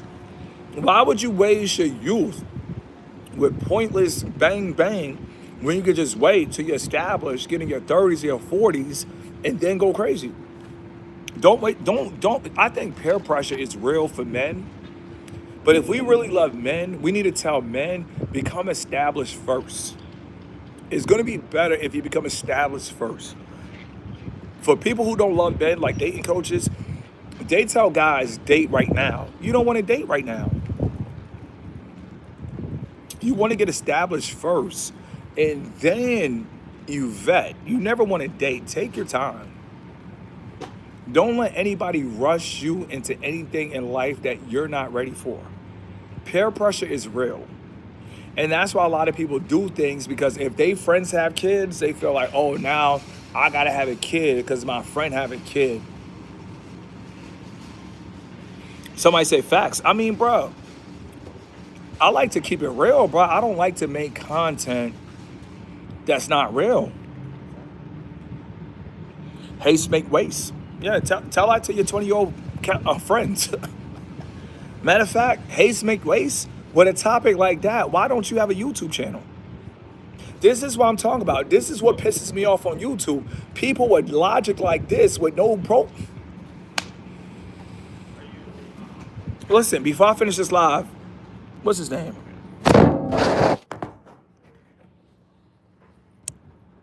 See, I was mad, phone falling. My man, why do you not have a YouTube channel? We have 5 more minutes. The guy with the purple profile, we're just gonna call him PP, purple profile. Purple profile. Why don't you have a YouTube channel? When is the Twitch coming? Probably in 2 to 3 months. Probably 2 to 3 months. Working on getting at least a 6-bedroom mansion.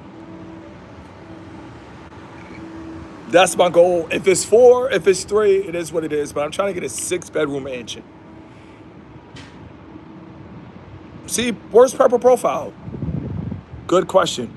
Been procrastinating on it. What?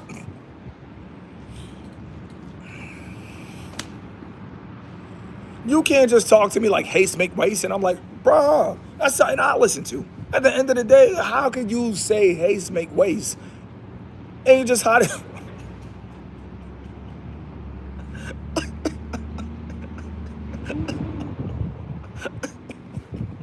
Man, you can tell I'm mature. Because 2 years ago, I would have slammed my phone down. I probably would have sprayed some cologne, and I probably would have flipped. I would have been like, hey, Smake Waste, you don't got no profile? this dude. Bruh, that was a classic, bro. I did not know I was gonna cough on that, bro. That was a classic. Everybody in the conversation said he sprayed too much cologne.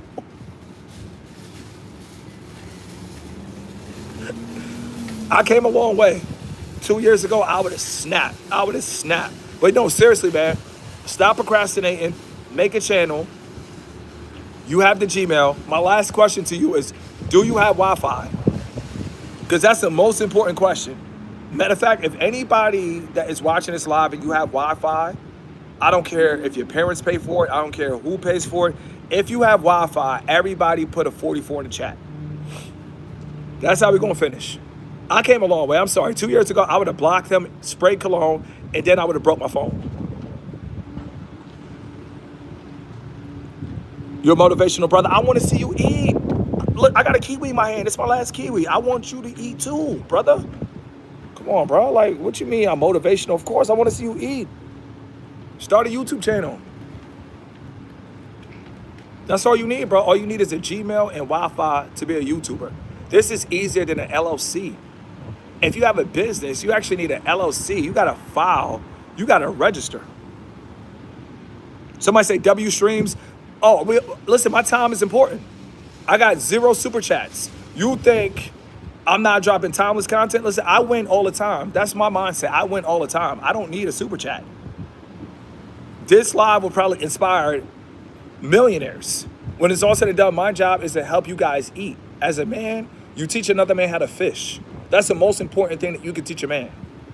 And I'm gonna say this again, as a man, everybody just put the fishing emoji. That's how we're gonna finish this live. We have 2 more minutes left. Just put the fishing emoji. As a man, all you gotta do is teach a man how to fish. That's it. Once you teach a man how to fish, you have helped them for life. You know, matter of fact, I can't just leave on that. I can't leave on that. Right now it's 2:30. I gotta go to 2:40. I gotta go to 2:40. I gotta really show you guys how simple life is.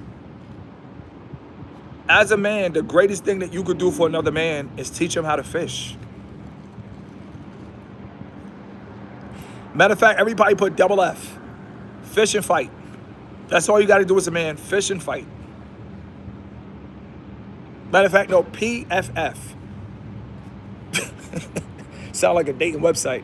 But PFF, pray, fish, and fight. That's all you have to do as a man.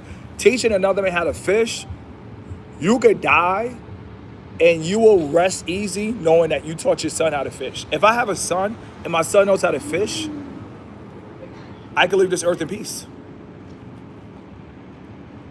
If I meet other men on the internet from across the world and if I teach them how to fish on YouTube, I can sleep good at night. All I care about is teaching men how to fish. Once a man knows how to fish, he knows how to eat.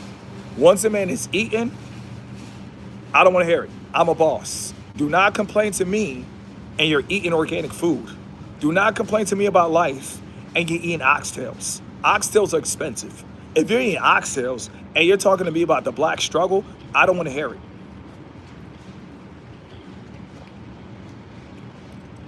That's it. Teach it, pray, fish, and sometimes you gotta fight. When you cool like me, I don't gotta really worry about fighting, but you just never know who's tweaking. So when it's all said and done, I wouldn't say I'm Rampage Jackson, but I'm the Temu version. And when it's all, I'm just gonna keep it real. I got a lot of love for Rampage Jackson, man. Rampage Jackson, a lot of people don't know, but he was bullied before he became a fighter. So I think I will always have love for Rampage Jackson, for real. I mean, I see he's trying to stream now, and I see he's pushing an agenda with Aiden Ross, but seriously, I will always have love for Rampage Jackson because Rampage Jackson used to get beat up, bro. Rampage Jackson told a story, and he said his college roommate, while his mother was on the phone, just walked in and smacked him.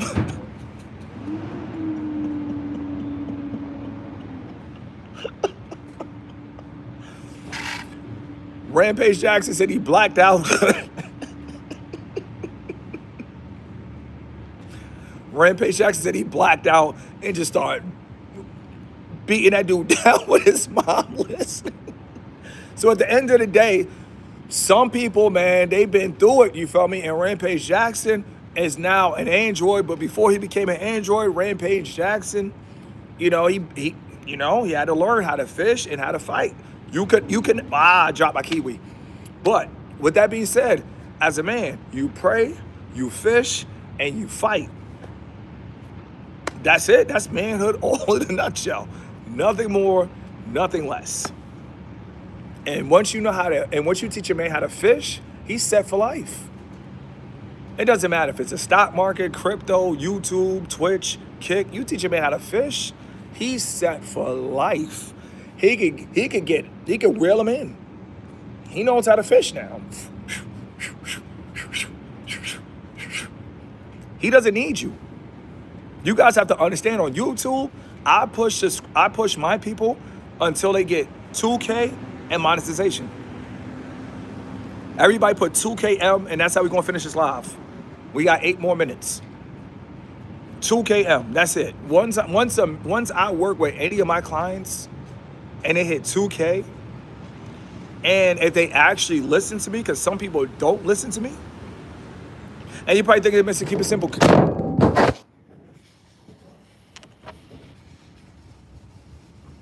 And you're probably gonna say, Mr. Keep It Simple, can you explain? You could have 1,000 subscribers, but if you don't have watch hours, you will never become a YouTube partner. And I'm gonna say this again, on YouTube, you can have 1,000 subscribers, but if you never get your watch hours up, you will never receive a YouTube check in its lifetime. In its lifetime. You will never get paid by YouTube in its lifetime. Because what happens is, I need some understanding for an example. I need some understanding. He started off dropping 3 to 4 videos a day. He's still dropping 3 to 4 videos a day. So he became a partner in less than a month. Everybody put 1M. It's real out here. But people, they laughing, they playing, they got excuses. I need motivation. How much motivation do you need? Like, we're going to finish this. This is 6 more minutes left. It only takes 1 month to start earning. And then James Been Fit is a genius. James Been Fit came on the scene. I said, James Been Fit, because I'm rooting for him. I said, do 4 a day. He said, all right, cool, got you. Boom. He probably wasn't even expecting that. Hey, James Been Fit, did you expect me to tell you that? I mean, you probably was like, huh? That's the problem. Guys don't want to really see men win. You see what I'm saying? So what happens is you got these dudes out here on YouTube. They don't know what's going on. But when it's all said and done, 1K doesn't mean anything. 2K doesn't mean anything if you don't have watch hours. That's why I mentor people directly now, because what happens is I see people, they're celebrating, but they're dropping 1 video every 4 days. James Been Fit said no. That's why, because I'm rooting for you. So the fact that I'm rooting for you, how much did I charge you to tell you drop 4 videos a day? How much did I charge you, James Been Fit? How much did I charge you to tell you that? I don't know, but I don't know, but I started doing it. Well, that's because I'm already monetized. So what happens is it's easier to listen to somebody that's monetized. $0. You guys have to understand, when it comes to YouTube, the only way that you're going to actually become a YouTube partner is unless you lock in. If you make 3 to 4 videos a day, the guarantee formula is you'll be monetized in a month. There's no way possible. And the thing about James Been Fit, I don't have to look at his channel to know he's going to get the watch hours, because he's averaging 1,000 views on his live. So he's already there. It's just a matter of time. You guys have to understand the game is easy. It's really easy. Until you establish a base, you have to work. It doesn't matter. You take 2 months off, 1 month off, you ain't special. If you take 4 months off and you come back, I took 2 years off from this page, and I got to come back and start from scratch like everybody else. I got to work hard just like everybody else. So when you see me dropping 3, 4, that's because I got to.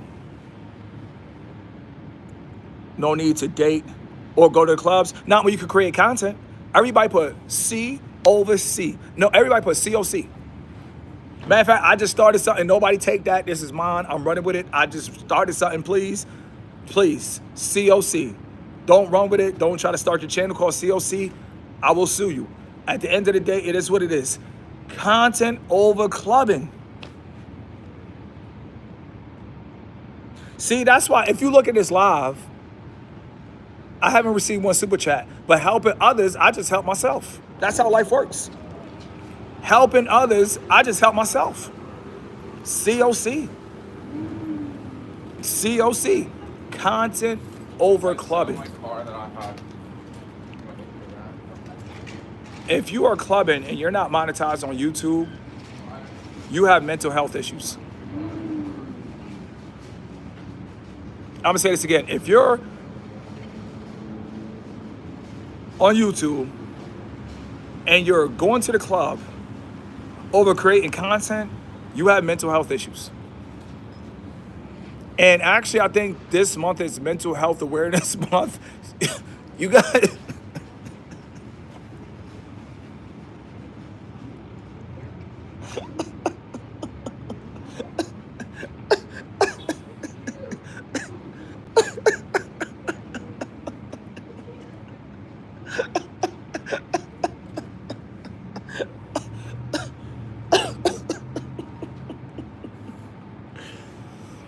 I don't want to laugh in your face. I apologize. That's rude. It's distasteful. It's not good. Mr. Keep it simple. You need to stop it.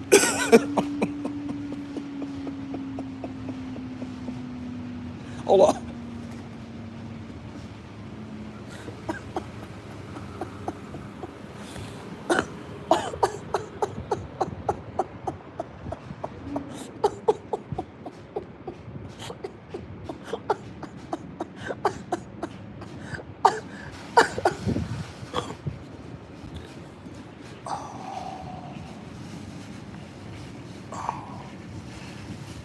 All right, back to the program.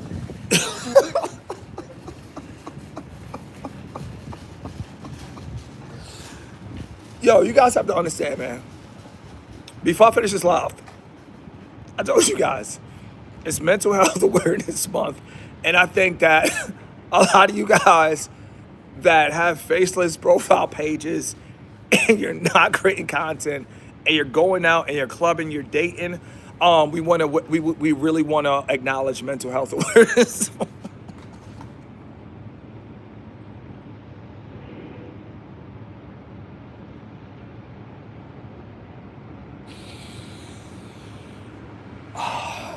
With that being said, let me read the super chat.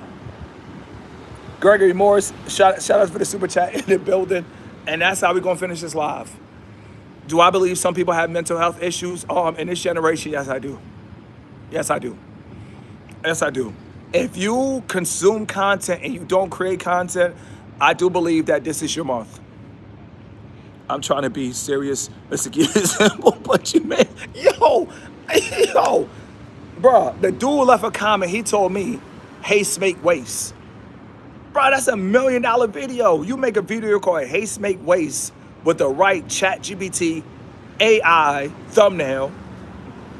When you hit 1 million views on YouTube, you get 12,000 hours. You literally can make a video called Haste Make Waste, upload it, and hit 1 million views. You can make about $14,000, and at the end of the day, you could go out of your mama house and have a down payment for the suburbs. And I apologize. I should not be laughing. It was rude, but it is what it is. Because I don't believe in mental health. I believe in doing something about the situation. But this is Mental Health Awareness Month. For guys who are looking for sympathy, you have a month now. Good job. Everybody put a month. They have their own month now. They have an own holiday. You know, they have their own holiday now. You know, they have a special month. This is Mental Health Awareness Month. So, you know, I've been consuming content for 4 years. I mean, it's mental health awareness.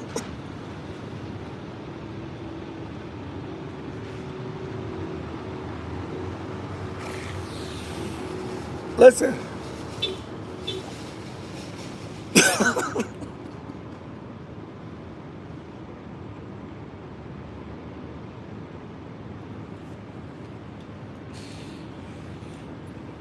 I gotta end this live. And listen, thank you guys for tuning in.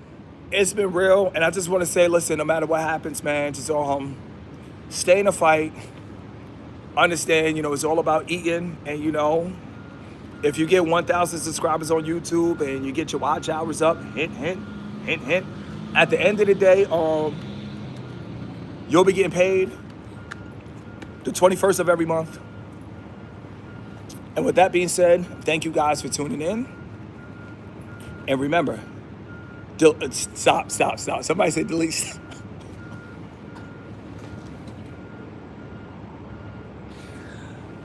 Yo, I cannot leave without explaining that video.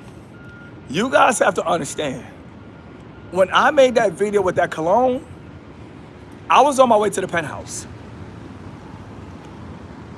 I had to drive from North Carolina to Phoenix because the tow truck driver scammed me. So I lost $1,600. And then, at that time, people were spreading lies on me on the internet.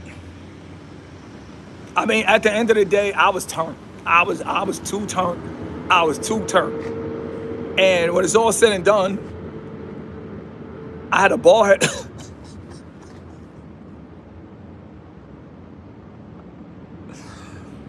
I had a bald head at the time. I don't snap like I used to in my lives because I'm mature. But at that time, when I first started YouTube, when I went live, oh no, I went off the top ropes. It was straight. Bam! That's how I started all my videos. It was, listen, if you guys want to know what's my favorite move in wrestling, put a 100 in chat. I'm going to tell you, that's how I started YouTube. That's why my YouTube channel, I appreciate the super chat. That's why my YouTube channel, that's why I'm public enemy number one.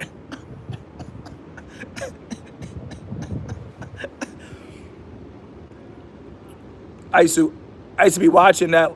You was watching, I was watching the last live. I understand why YouTube thought you were AI. I appreciate the motivation. It's time to start making content. No more silent watching. Yes, because you got to understand. Before I get into my favorite wrestling move, as a YouTuber, always acknowledge the super chat first. At the end of the day, I appreciate the support. Thank you for the super chat. But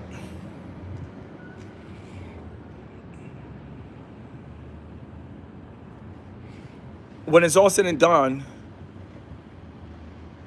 I make 15 videos a day. Faceless. Now that I'm not faceless, I become normal again. It's only 3 to 4. You see what I'm saying? But if I'm faceless,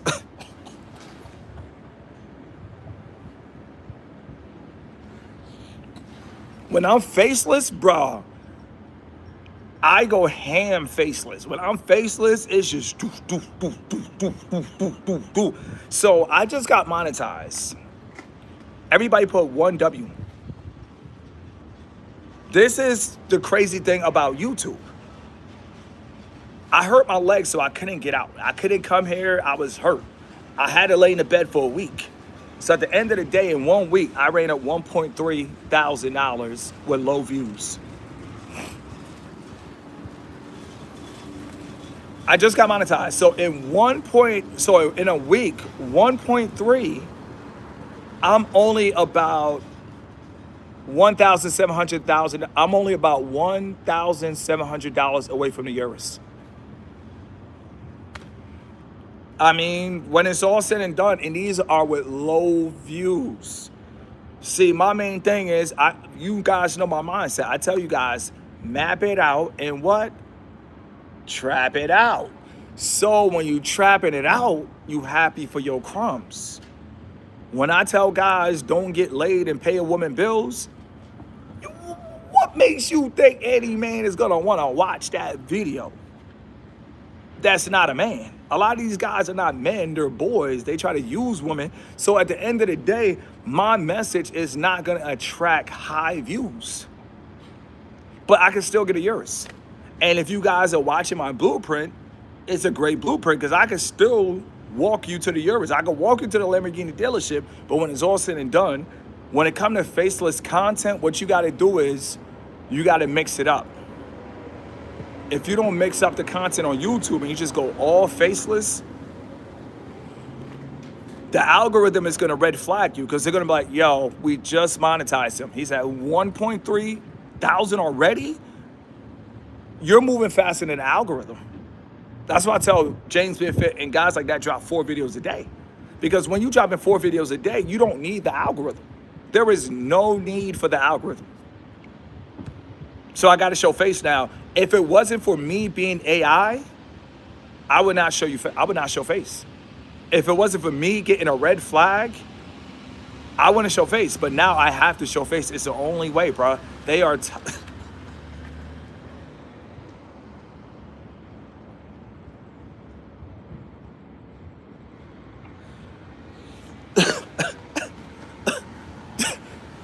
Yo, the algorithm says, no way he's real.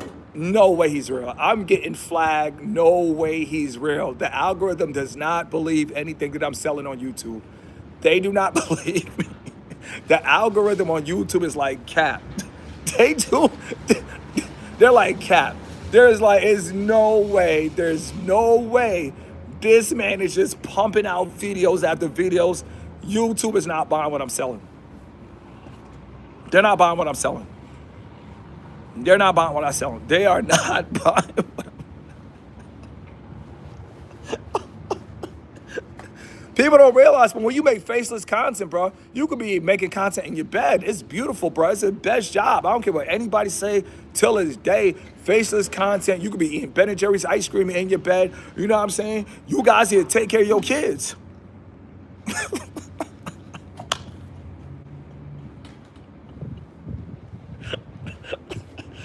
You could be in your bed. You could be sleeping next to your dog, bases loaded. I'm telling you, bro. I'm telling you. Are you going to Twitch or Kickstream? Yes, I will be doing that. Give me about 2 to 3 months. We're looking for the mansion.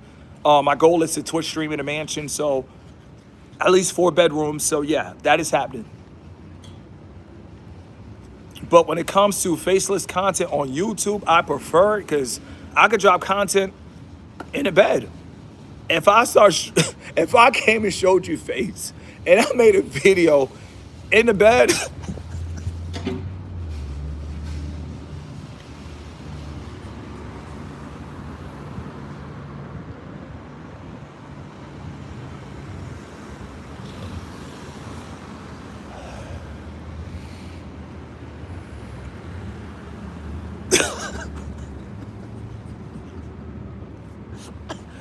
see, everybody put a J for jungle. People don't realize, man, YouTube is a jungle and people just making big money just.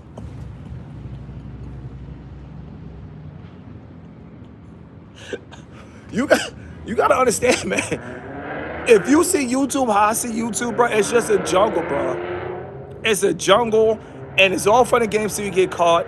If I never got caught, I would still make videos in my bed, bro. When I hurt my leg, I think I went, 15 videos a day, laying down. I mean, like, if it wasn't for that, I promise you, bro, maybe that's what got the red flag. But, yeah. With that being said, yes, YouTube, it's the best job you can have because you can make videos in your bed. You can make videos in your pajamas. I mean, you can make videos with a robe on. I mean, YouTube, when you make faceless content, bro, you can make content without having a shape up.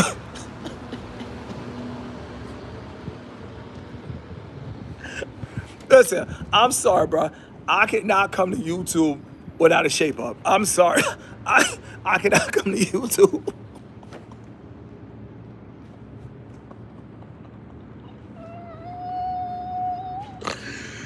Oh my God. Yo, we gotta finish this live because yo, real talk, we talking about real issues, real topics, and you guys gotta understand YouTube is out of control, bro. Until you get caught, it's the best platform.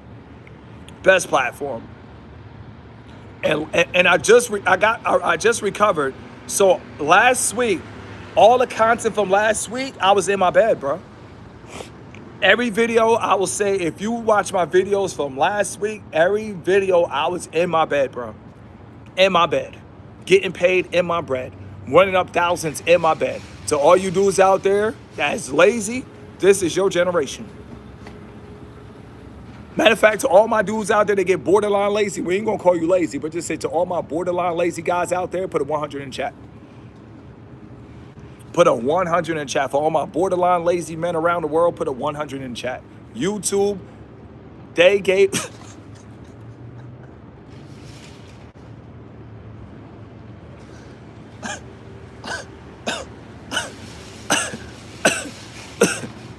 this...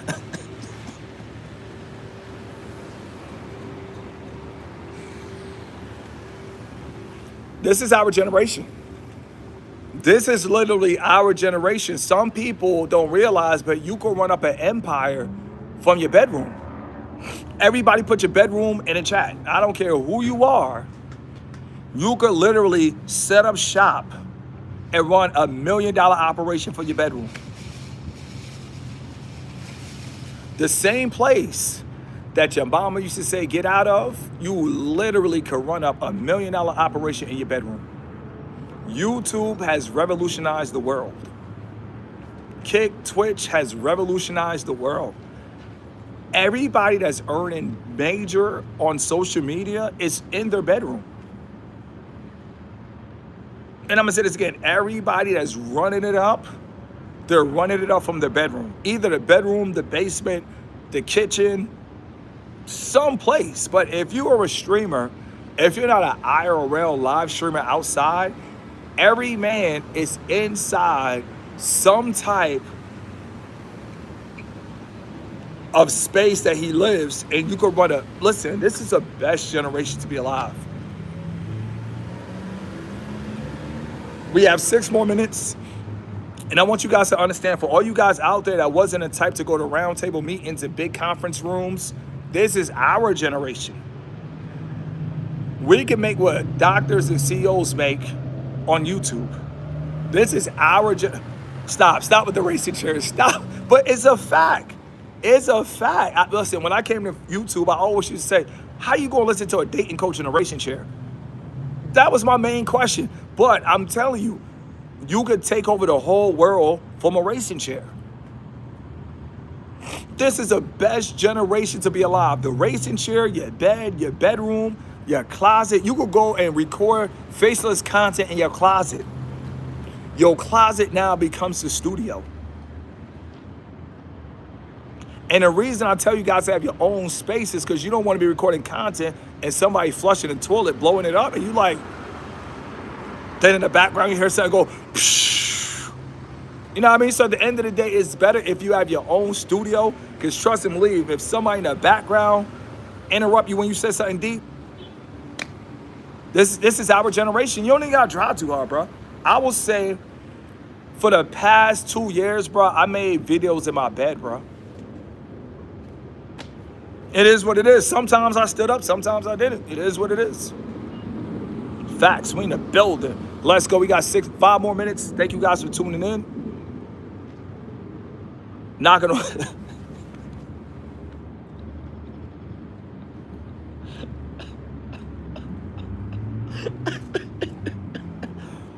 That's why you need your own apartment if you want to be a YouTuber. You have to have your own apartment. I would not trust being a YouTuber living with another person. All they gotta do is knock on the door and embarrass.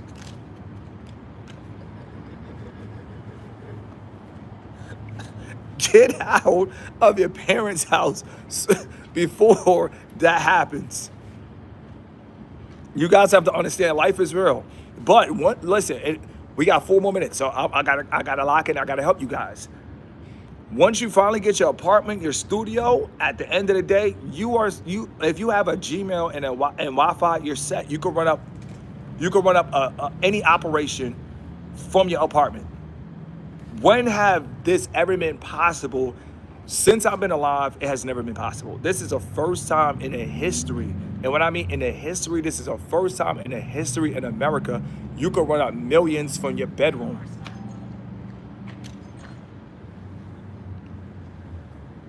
Never. There has never been a time in history. But thank you guys for tuning in. I mean, my job is I want to motivate you guys. Super chats, I don't ask for them, but I got 2 today, so I want to say thank you guys for the unexpected super chats. And I want to let you guys know, man, there has never been I feel like the only thing that people listen to me is I could tell you how life was before social media. Some people that grew up in social media, they can't tell you how life was before social media. But I could tell you how life was before social media. And before social media, nobody was just making 20, 30,000 without high level of education. That wasn't happening. Before YouTube, if you wasn't an entrepreneur, if your trap wasn't jumping like Jordan, nobody before YouTube was making no 30K. Everybody put 20 and 30K. Like, let's talk real talk. But a lot of you guys, you grew up in social media. What happens is you grew up seeing this. So it's just like, I'm here to tell you, life before social media, oh no. There was no way a person without a high level of education was making 50,000. No way possible.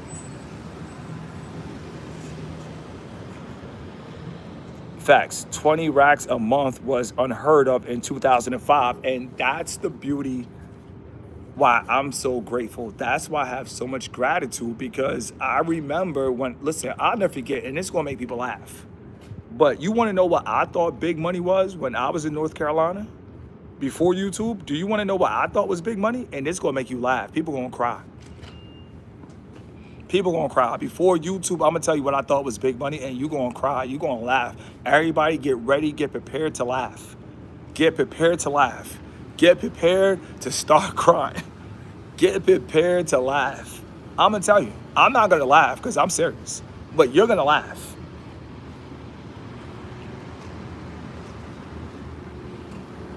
Before YouTube,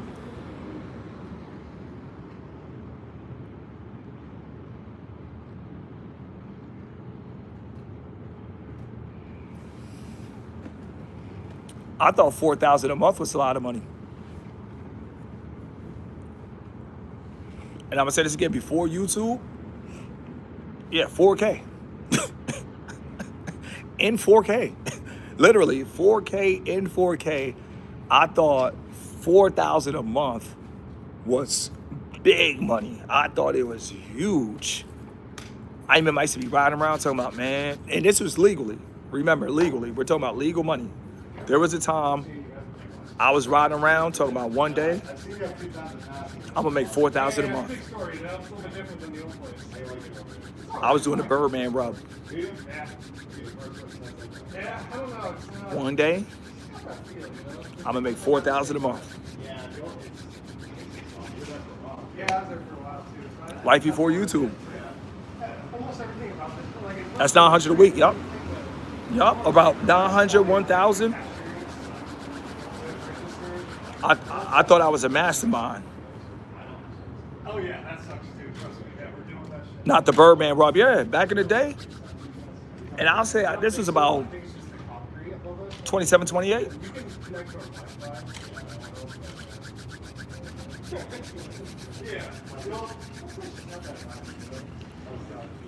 Facts, 4 racks a month. In 2007, that's what I'm saying. So it's like with YouTube now, 4,000 a month.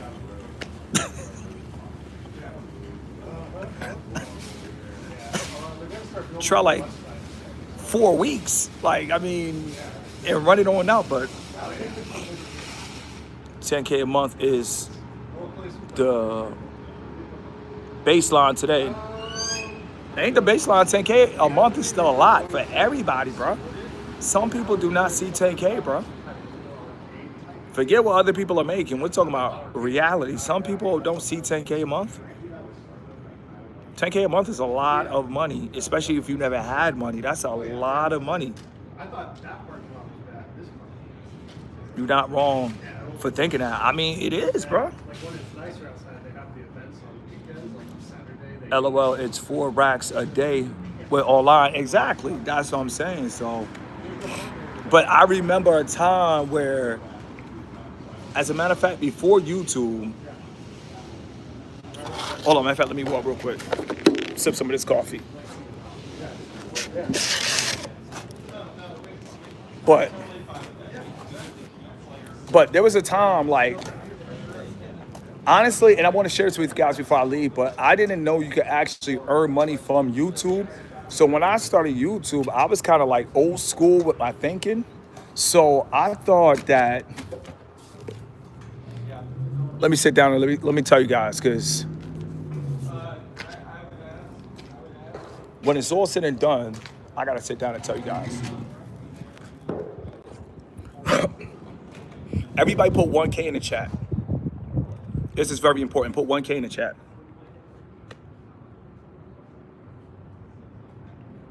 You know, when I first started YouTube, I was selling merchandise at 1K. And I was making probably like $1,000 every 2 days selling merchandise. So at 1K, I never applied for the partnership program. And I share this with you guys. If you guys got 1K, I feel like you certified to start selling merchandise. Don't let anybody tell you different. But that's why I didn't, because it doesn't make sense. Because when I started YouTube in 2020 when everybody had to stay in the house. So what happened is when I started YouTube because I'm like, I got to help men around the world to be strong during these tough times. Literally in the suburbs. True story. I put this on everything I love. Guys, they were like, man, I need a woman to be locked down with. So I saw guys break it down mentally. A lot of people really OD. They really lost their lives doing, you know, the situation we had to stay in. So what happened was I saw a desperate need to step up and put on a cape and save the world. And I did that. Have product will sell is the key. Yeah, I started selling product at 1K. So it's important to understand, I didn't know my first year on YouTube you could get paid.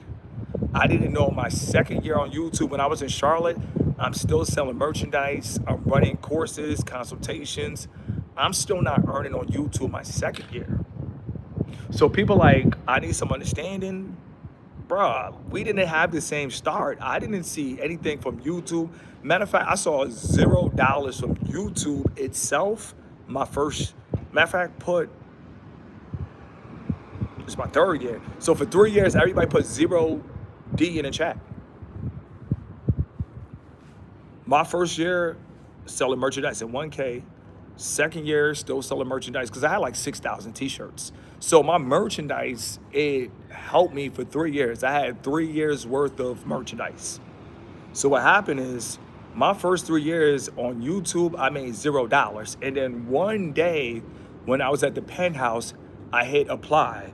And then it said, you are a YouTube partner. So I was like, oh, I didn't even know. So what happened is I applied, they said I was a YouTube partner, but I had all these videos from 3 years. So when I applied, the biggest check I ever saw was $2,300. Put $2,300 in chat. Now this is important. At this time, I still didn't know what YouTube was about. Crazy part, you can now buy monetization YouTube channels. I didn't even know that. But with that being said, I wouldn't trust that though, because like I said, you still got to prove you're real. So I made $2,300 on YouTube. Flew my mom to the penthouse, bought a Chick-fil-A, you know, and then I got demonetized right after I made $2,300. So I was in a penthouse making $0 on YouTube. And then the fourth year, I reapplied again. Then on the fourth year, the biggest check I ever seen was like 11,000, and then it was about like 16 altogether. So when I saw that I can make 16K without editing, that's when I was like, no way, no way, no way. That was it. That's when I was like, time out on the play. When I first got my YouTube check, I went to Malibu.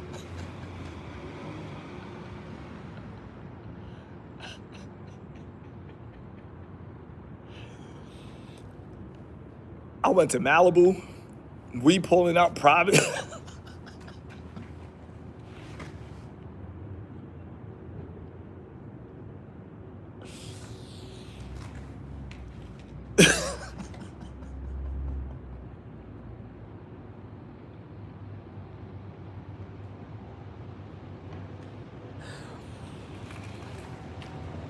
Yo, like I said, I didn't know. I didn't know it was real. My first YouTube check, it hit my account. I went to the bank. The lady said, "Do you got two forms of ID?" She looking at me like, "Who is this random guy?" Like, I was like, "Yeah, I got two forms of ID." She like, "Okay." Then I took the bank because I bank with another bank, so I took the YouTube check, which was over like it was like close to 12,000. So I took that check to another bank, and it was like, "You got to report this to the IRS."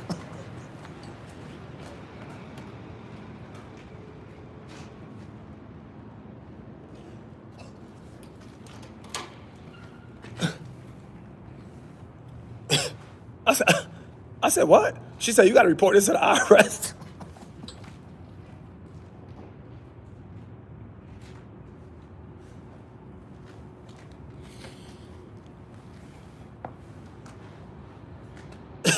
That's when I realized YouTube was real. That right there. So I didn't realize YouTube was real until my fourth year. And I'm so, listen, everybody put a B in the chat. A lot of people not going to understand. But I'm so blessed I got demonetized 3 months after that. Because when it's all said and done, if I ain't get demonetized 3 months after that, I would have got somebody pregnant, bro. It was out of control, bro. I got 300 matches on Hinge.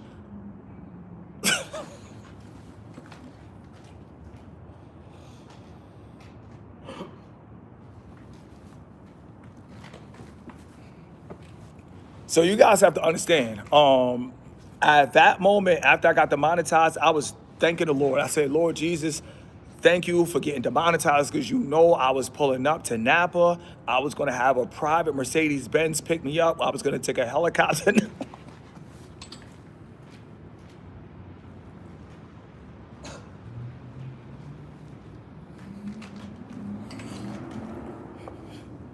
Listen, if I didn't get demonetized, I would have crashed out.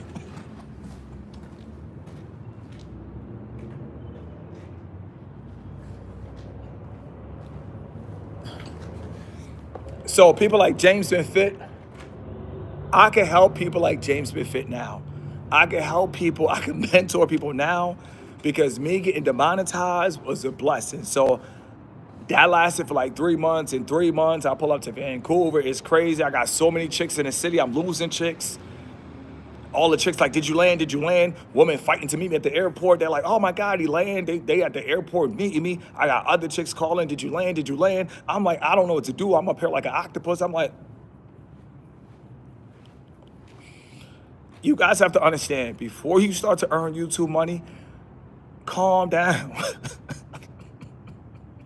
Calm down. So with that being said, after I got demonetized for 2 years, I think after I got demonetized for 2 years, I think that was the best thing that happened to me. I think it was the best thing that happened to me because what happened is I became humble. Um, I'm at peace. I can now handle millions of dollars. When I first started making YouTube money, no, I was buying random people at the bar drinks. I was like, "What y'all sipping on? What y'all?"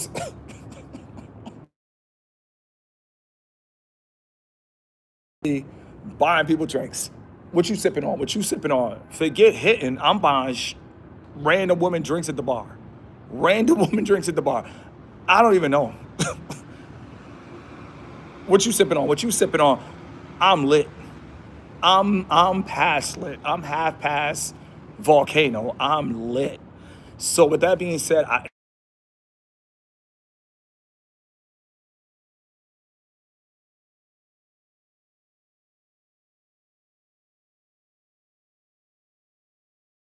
used to give out my old phone number on YouTube. So somebody got my old phone number. I'm gonna change that number this week. So somebody's calling my old phone because they're like, oh, he's back. But they got my old phone number. When I first started YouTube, I didn't realize what I was doing, and I gave out my real personal number.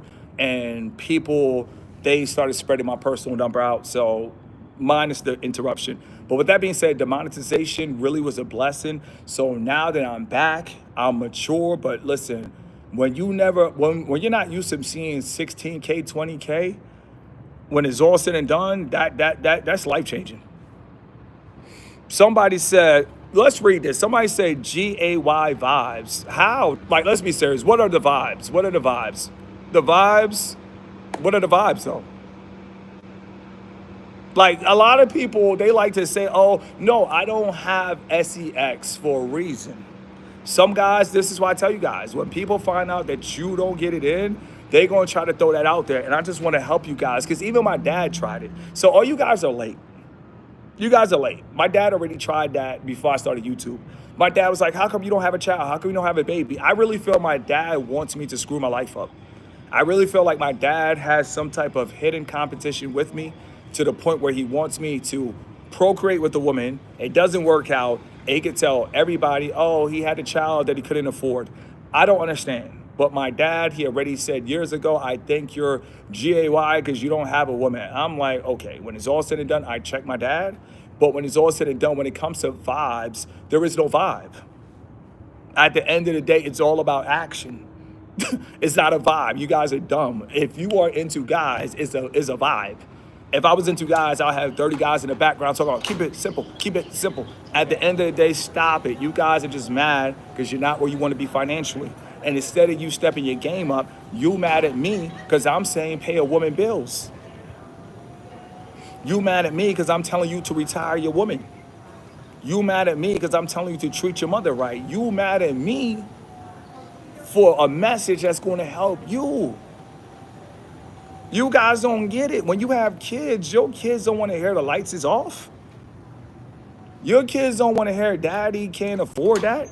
Your kids gonna ask, daddy, how come we don't go to private school? And you gonna have to tell your kids money don't grow on trees. When it's all said and done, no. There's a lot of guys, we're not with the struggle. We don't believe in the struggle. I don't. When it comes to the struggle, I never struggle. I respect people who made it out, but I don't believe in it. When it comes to the struggle, I'm an atheist. I respect the spiritual struggle, like getting over lust and stuff like that. But when it comes to as far as struggling, so to prove to you, that's what Shannon Sharp did. When everybody calls Shannon Sharp GAY, what did Shannon Sharp do? He went on IG Live and I'm not going to prove anything to anybody. I'm not putting any chicks in my videos. I'm not proving anything to you. At the end of the day, I got to focus on my life, and I hope you step your game up. I hope you put some zeros in your bank account. I pray for you. I hope your bank account sees some commas. But when it's all said and done, this is grown man business, and all you pimps sit down. Matter of fact, to all you pimps, pull up a chair and sit down because you guys are tired. Your pimping ain't cutting it. Your mom's struggling. Your mom working 3 jobs while you out having sex. Your mom literally is getting disrespected. They throwing coffee at your mother at work. You can't retire your mama. You can't take care of your kids. At the end of the day, you can say whatever you want to say, but this is grown man talk. We keep the end in sight. What's GAY is going out smashing chicks to prove to other men that you a man. That's GAY. It's GAY when you actually got to prove yourself to another man. That right there is crazy. A lot of people don't see that, but Shannon Sharp did that. When everybody was laughing at Shannon, Shannon had to go on IG Live and say, yeah, I told y'all I get it in. No. 28 no kids. They can't play us, bro. They can't fool us. Like, guys mess with women that they can't afford. And I'm going to say this again. Guys mess with women they can't afford. They can't afford these women. We live in America, bruh. We live in America. You guys can't afford these women, so you got dark secrets. You got dark thoughts. You rub your hands like Birdman. Let me see what I can get from this woman. Let me see if I can get a couple hundred. Let me see if I can get some shelter. Let me see if I can use a car. Let me see if I can use a back. Let me see if I can use her feet. Let me put her on OnlyFans. Come on, bro. No, now we're good on that. If that's what being cool is, forget cool. We turned up. Forget being cool. We turned up. Let it breathe. 23, no baby mama. Shout them out. Shout them out. Because a lot of guys with kids, they mad at us because we don't have kids. They really mad at us. They hate us. When you, especially in the I can't speak for others, but in the melanated community, when you don't have no kids, oh, you public enemy number one. You are public enemy number one because they like, oh, screw that. Why you don't got no kids? They gonna try to beat you into submission. Somebody said, let it breathe. I'm telling you, when you melanated and you got no kids, they can't stand you. They're like, you don't got no baby mama drama? No. You don't got no court issues? No. You don't got no visitation right issues? No. You got a passport? Yes. Do you have a passport? Let me tell you guys something. If you guys want to hear a story, put a 44 in the chat, and it's the last, we're going to end this live. True story. True story. And I got love for him because he respected me and never hated. But I know a dude in Durham, North Carolina. Dude looked just like Chris Brown.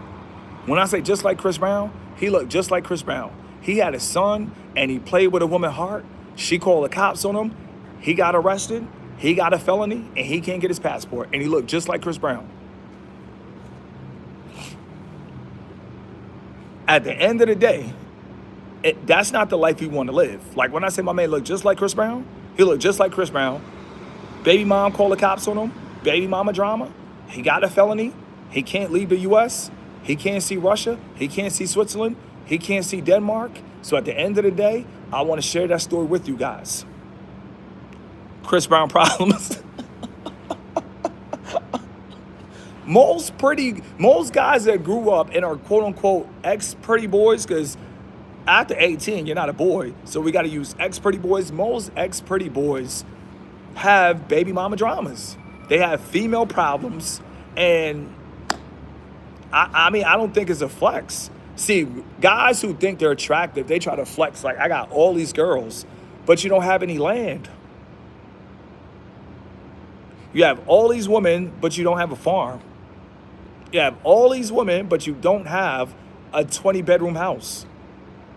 So when it's all said and done, what are you saying?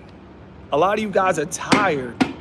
Just pull up a seat. You guys are really tired.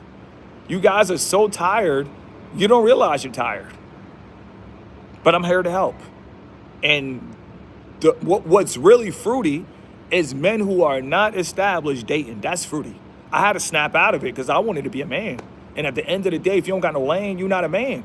If you don't got a house, I mean, if you don't got your own, if you don't got a will, if you don't got a deed, if you're not paying homeowners association, at the end of the day, you just a little boy. And some guys need to understand that, but it is what it is. I mean, it's real talk. I mean, take it for what it's worth. But if you don't got a land, if you don't have a house, if you don't have anything in your name, if you don't have property, at the end of the day, you just a copy, B. And I'm going to say this again. If you don't have property, you are just a copy, B. I don't want to be a copy. I want to be the real thing. I want to be the real McCoy. I don't want to be out here flexing my biceps, women looking at my biceps like ice cream in the summertime. But when it's all said and done, if she get pregnant, I got to take a chick into a studio. Like, I live in a studio, bro. Everybody put an S in the chat for a studio. I don't live in a penthouse anymore because I plan to leave the U.S. I literally live in a studio. Love for Manchester, England, stop it. Say it ain't so, bro. That's where my family's from. Old Trafford, bro. Manchester Hood, bro. I almost got jumped in the club by 20 people. Manchester Hood, bro. That's why I don't go back to Manchester. My cousins are into a lot of nonsense in Manchester. Shout out to Manchester. My cousins were in the club and they were about to get attacked and surrounded and jump. Luckily, the dude that they were about to jump, my older cousins was his OG. And this dude was a boss. He was in Manchester. He had light-skinned wolves, dark-skinned wolves, Middle Eastern wolves, Indian wolves, because in the UK, Americans can't understand, but in the UK, it's a melting pot. And we were about to get jumped by the whole of Manchester, but luckily, the dude that was the leader, he acknowledged my cousin, and he was like, stand down, stand down. They circled around us, bro. Manchester, maybe there's some nice parts, but where my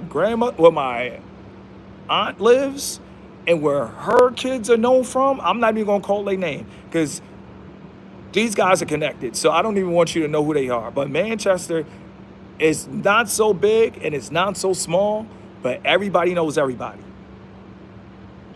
I'm from Marseille, yeah. My family's from Old Trafford. I'm not familiar with what Marseille is because after I almost lost my life, I got up out of there.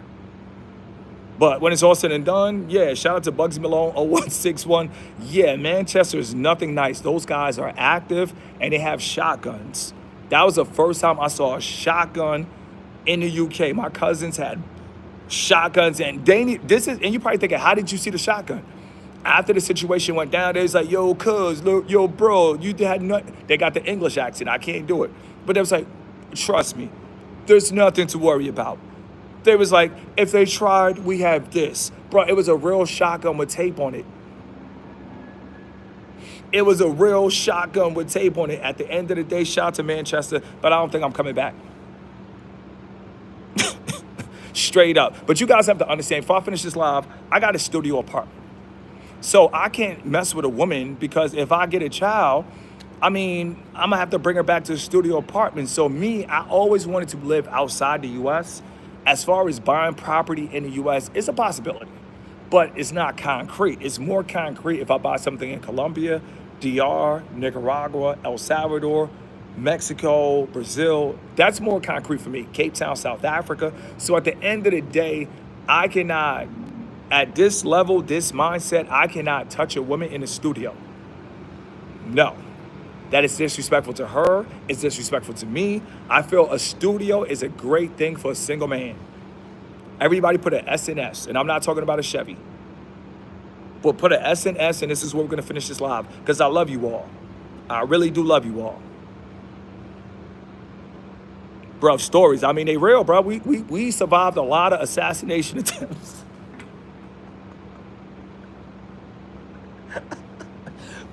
That's why I'm so joyful, because when you survive assassination attempts, you be like, Lord, thank you, Jesus.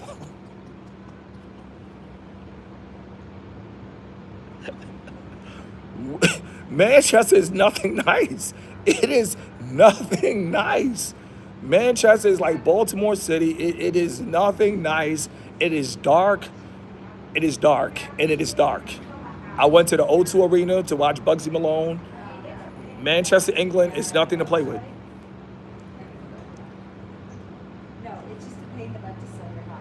Oh, maybe not. That's a real man mindset facts, double S. And that's how, oh, my man Gregory Moore is a moderator. So at the end of the day, bet. I don't even got to worry about the trolls. We got good moderators. But with that being said, you guys have to understand that if you're a single man, when you want to do YouTube, in the beginning, all you need is a studio. That is it. Everybody put an S and an S. A studio is a single man's best friend. Because a studio is a sign. Everybody put SSS. I need 3 S's. I need 3 S's because I'm running with this. This is a sign. It's a promise. It's a commitment. And a lot of people are going to laugh, but there's nothing funny. When you have a studio and you're single, it is a sign that you're not having sex. And I'm gonna say this again. It is a sign that you're not having sex. You're in a studio apartment. The only thing that you could get, the only thing that you could do in a studio apartment, it's only one thing that you could do. If you guys wanna know what you could do in a studio apartment is, everybody put a T. Put a T. Forget map it out. Everybody put a T, and that's the only thing that you could do in a studio apartment. Listen, a studio apartment, there's no age. You could be 18 in the studio. You could be 40 in the studio. You could be 50 in the studio. When you in the studio, you are trying to trap it out. That's how we're gonna finish this live. You gotta trap it out. You're in a studio. A studio, you could make $1 million in the studio. A lot of people don't talk about real content because they don't really care about you. But in a studio, you could trap it out in the studio. Now, these are studios. These are studios. So let's walk around.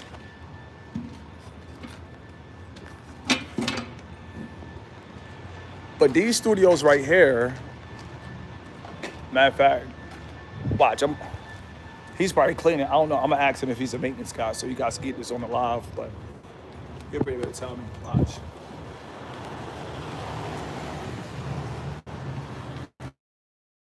So, because I was actually thinking about living here, but I live in a gated community. Excuse me, sir. Are you the maintenance guy over here? No. Okay, awesome. Do you live here by any chance? Huh? Okay, so the studio prices here, do you know if they range around like 14 to 1700? No real idea. Okay, thank you very much. Okay, he's moving in, but I know for a fact because I went on Google, but you could live here for about 14 to 1700 in a studio. So if somebody wanted to do YouTube, and the guy that's actually moving in there, he's actually an older guy. So what happens is you could live in here for 14 to 1700. And what happens is, if you're a young man, and we're gonna finish this live, if you're a young man and you 18, 19, 20, 21, all you need is a studio, bro. In America, all you need is a studio. People watch my content from all around the world. All you need is a studio and Wi-Fi. Everybody put S&W. S&W, that's it. Don't worry about the penthouse. I did the penthouse my 3rd year on YouTube. That's it. All you need is a studio and Wi-Fi. Once you have a studio and Wi-Fi, my glasses used to be Gucci, now they're Louis Vuitton. That's all you need. We're not flexing, but I'm just saying, the glasses usually cost $200.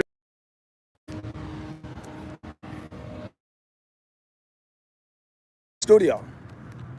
As we make more lives and we help each other, drop more gems. But the studio, that's all you need for a man. Because what happens is when you have a studio, my dignity, I wouldn't bring a chick into a studio that I'm trying to really smash. You feel me? I wouldn't do it. I would never bring, I got a lot of respect for women. I would never bring a woman into a studio apartment. So at the end of the day, a studio to me, and this is probably gonna make a lot of you guys laugh, it's cool, but this is my mindset. When I got a studio, I'm running an operation. I'm running an operation, I don't care if it's Denver. If I'm not buying in that city, I could wait till I go out the US and get a 6-bedroom. I could go out the US and get a 7-bedroom. At the end of the day, when you're a content creator, you gotta make your money work for you. You gotta make the right investments. The penthouse, year 3 made sense. The penthouse year 1, I would've got evicted. I'm gonna be honest. Year 1, I would've got evicted. Somebody laughing. Operation map it out, trap it out. Yes, because the studio is always the cheapest. Everybody put a C in the chat. A lot of people, they don't care about men, but I do. I will rock a 2-hour lives without a super chat. Luckily, I got some this one, but even if I didn't, I'll still rock a live. But about to go on Chipotle, typical suburban life. But when it's all said and done, a studio is cheap. So when you're moving out your mother's house or your dad's house, you don't want to take on a 1-bedroom and you're a YouTuber. Just lock in, don't have sex. A lot of guys don't want to hear this message, but don't have sex. And I believe if you don't want to have sex, get a studio. Because when you start going into 1-bedroom, 2-bedroom, you're going to want to fix it up. You're going to want to knock something down because you're going to be like, damn, I'm paying all this money just to do semen retention. I'm telling you how the game goes.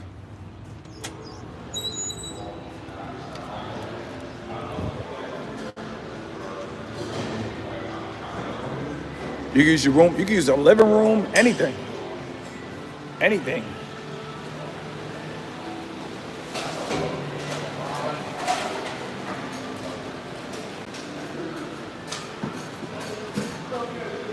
Thank you. Yeah, can I get something to drink? Can I get a Nantucket, please?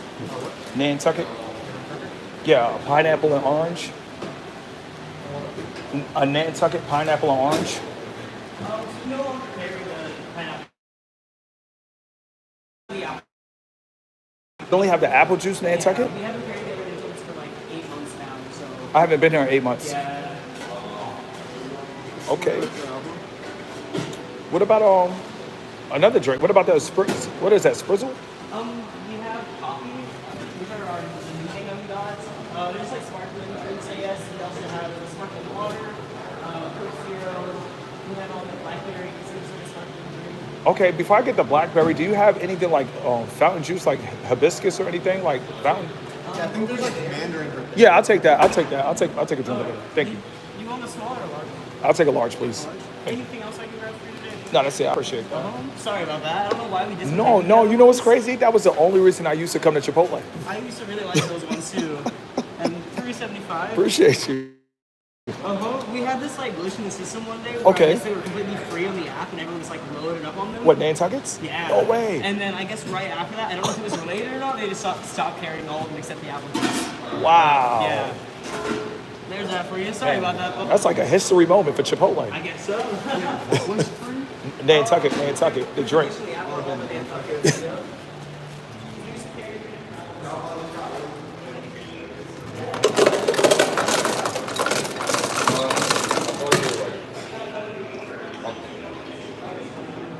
I'll follow you. I'll probably put your list.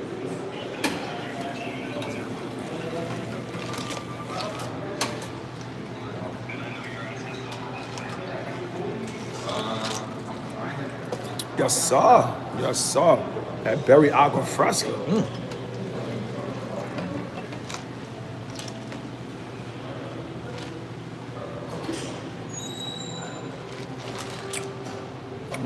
Mandarin agua fresca.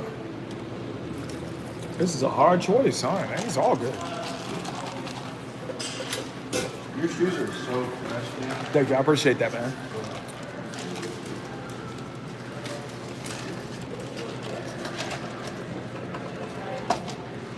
Let's see.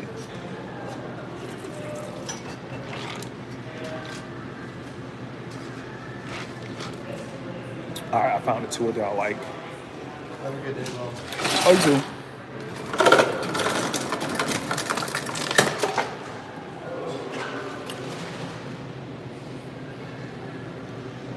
Brother, your wisdom, advice, and words of encouragement are much appreciated. You know what's crazy? I think we got to keep the live going just for a little bit, and I gotta get some Chipotle. It's only right. Got this big cup, so excuse me. I think I'll take some Chipotle. Yeah, I'll take some Chipotle. I'm gonna get a burrito, please. I'm gonna take and it's up to you if you want to be generous with the rice. That's up to you, man. Okay, okay, thank you. I will take white rice and brown rice, please. Yes. Yes, I'll take both, please. Any protein? Yes, I'll take steak and chicken. I know there's an upcharge, but I'll take steak and chicken. Please.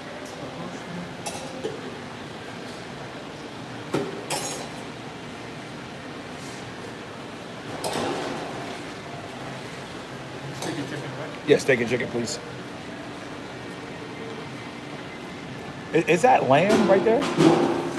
What kind of meat is that? Yeah. That is barbecue. It's like tray meat. Okay. You want steak, right? Yes, thank you. What is that in the middle? That is Chipotle. Oh, that's new? Okay. You want a little try? Just a little bit, please.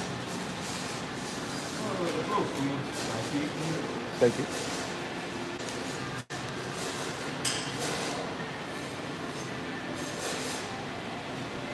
My burrito's already full, so I'm good.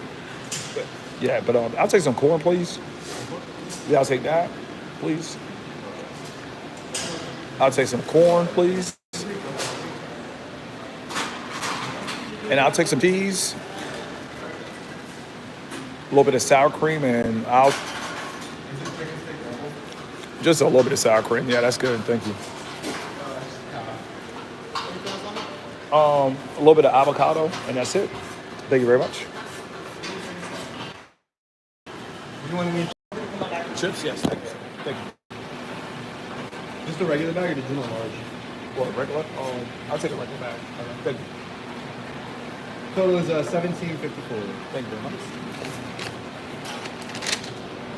I think the turns Right, there you go.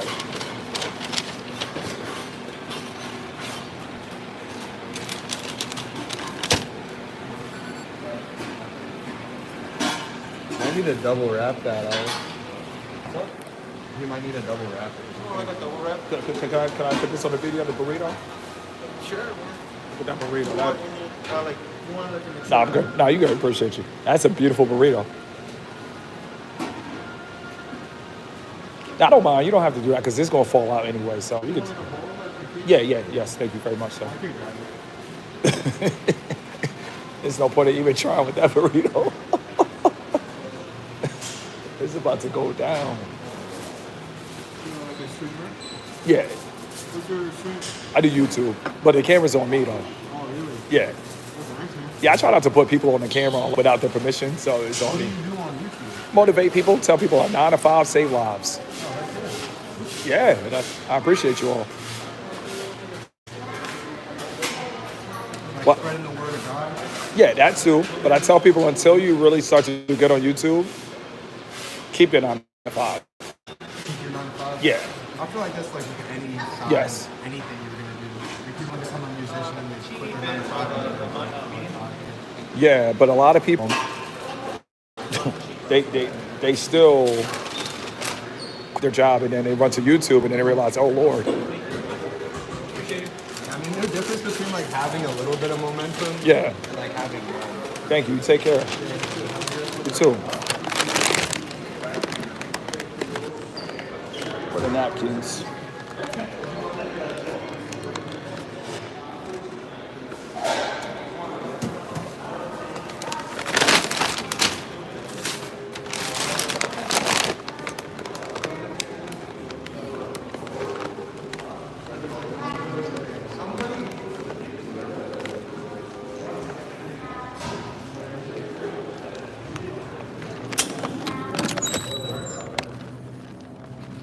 Oh, yeah, going from there.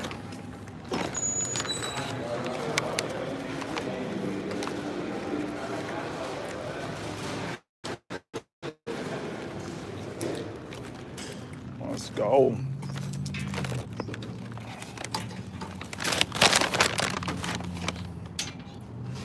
See, the cool thing about YouTube is you can live naturally like you gonna live anyway. So, me, I always say please. I don't think there's no level that I'm not gonna say please.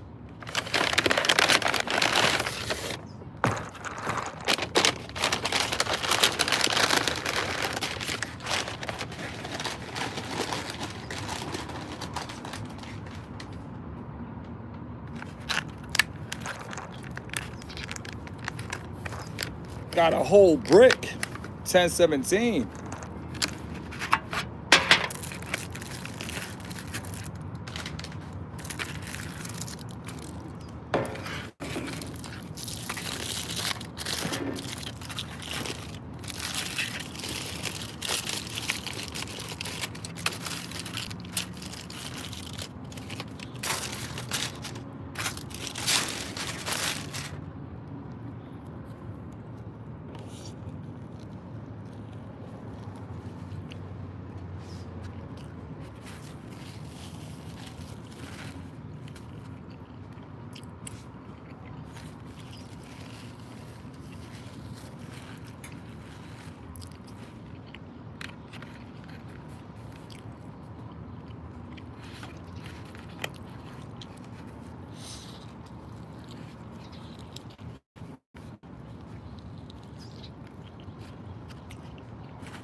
I'm gonna take one more bite, and then I'm gonna end this live because at the end of the day,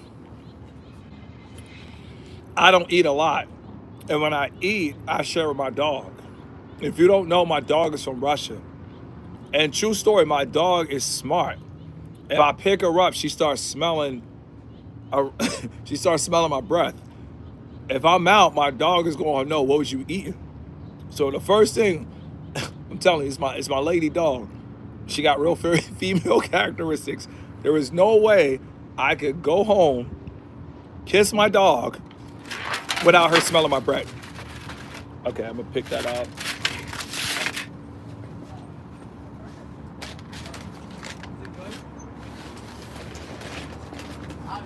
How you doing, sir? So at the end of the day, my dog is always going to smell my breath. So I gotta save some for my dog. I never eat for me. I be telling people I don't eat for me. I eat like I hunt for others. So yeah, my dog, we gonna get down on this. So I'll probably just take one more bite and wrap this up.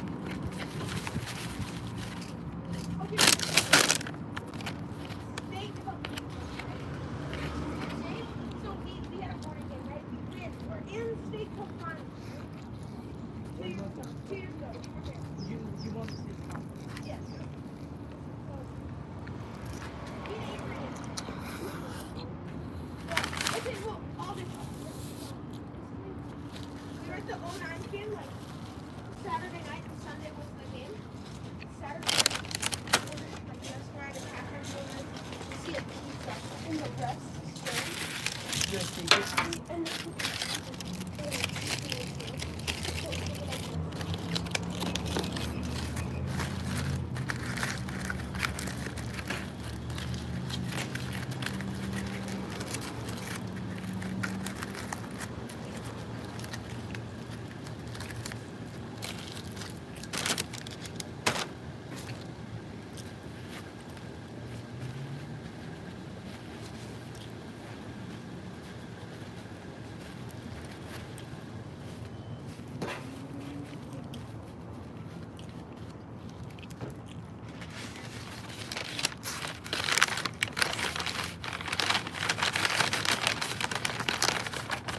So what I'm about to do is I'm about to record a video after this. So I just show you guys the work ethic. After this, the real reason I didn't eat heavy is because I gotta create content. If I eat too much, I'm gonna get full. So when I get off the live, I'm dropping content, going back to my studio, uploading the video. That's the beauty of YouTube. It's like all of this is work. A lot of people don't understand, but it's okay. I'm gonna show you guys how to, everything's just organic, bro. It went from a live to a Nantucket, from a Nantucket to a burrito.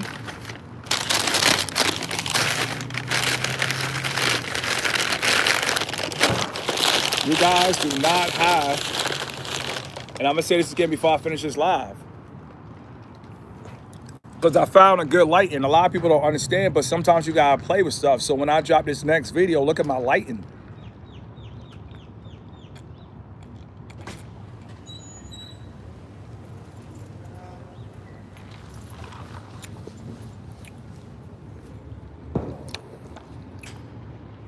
So this is dope. This background, the lighting under the umbrella, I gotta run with it. I see opportunity, and I want to share that with you guys. As a YouTuber, see opportunity. All you need is a cup. Everybody put a C in the chat, and that's it. Like, I'm gonna show you guys how I'm gonna shoot this video. Listen. You don't need a tripod. All you gotta do is sit your cell phone on the cup. Once you sit your cell phone on the cup, hit the other button, and that's it. You don't need a friend. That's it. Just put it on the cup. Yeah, we can't eat that together. Yeah, we can eat that together. That's why and that's the beauty of relationship. Matter of fact, shout out to Heaven in the building. Everybody put an H in the chat for Heaven. As a man, that's going to be the best feeling in the world with the woman. Just order a table full of food, and you guys are just sharing. But you got to be established to do that. Because what happens is if you taking a woman out to eat, she ordering what she want to eat, you looking at your bank account online while she eating, and it's not fun. But when it's all said and done, I don't care what nobody said, a food to a human, that's life. If you do not eat, if you do not drink water, I don't want to be the bearer of bad news, but you're going to die. So I think the best thing for a man, the best gift to give to a woman is food. Food, that's it. So to everybody out there that don't want to be a simp, stop listening to other men. If you want to take a woman out to eat, you're giving her life. Food represents life. I just rocked the whole live. I felt a little drain. Took 3 big bites of that burrito. I could drop 3 videos. Food brings you back to life. Like the sneaker commercial said, hungry, why wait? I mean, that's like genius. Because in order to eat, you got to cook. If you're not cooking or nobody's cooking for you as a single man, how you going to create content with no food? You're going to burn out. So when it's all said and done, I talk a lot, don't laugh, but I eat a lot. I drink a lot. From sun up till sundown, I live a very abundant day. And I'm going to say this again, from sun up to sundown, I live a very abundant day. So when it's all said and done, if a woman says, I want some of that, give her your plate. If a woman says, I want to try your lamb chop, give her a whole lamb chop. Stop being cheap. The struggle got to come to an end, bro. Like, the struggle is not cool. Wait, I wish Heaven was here on the live stream. Heaven, if you was here on the live stream, I would have...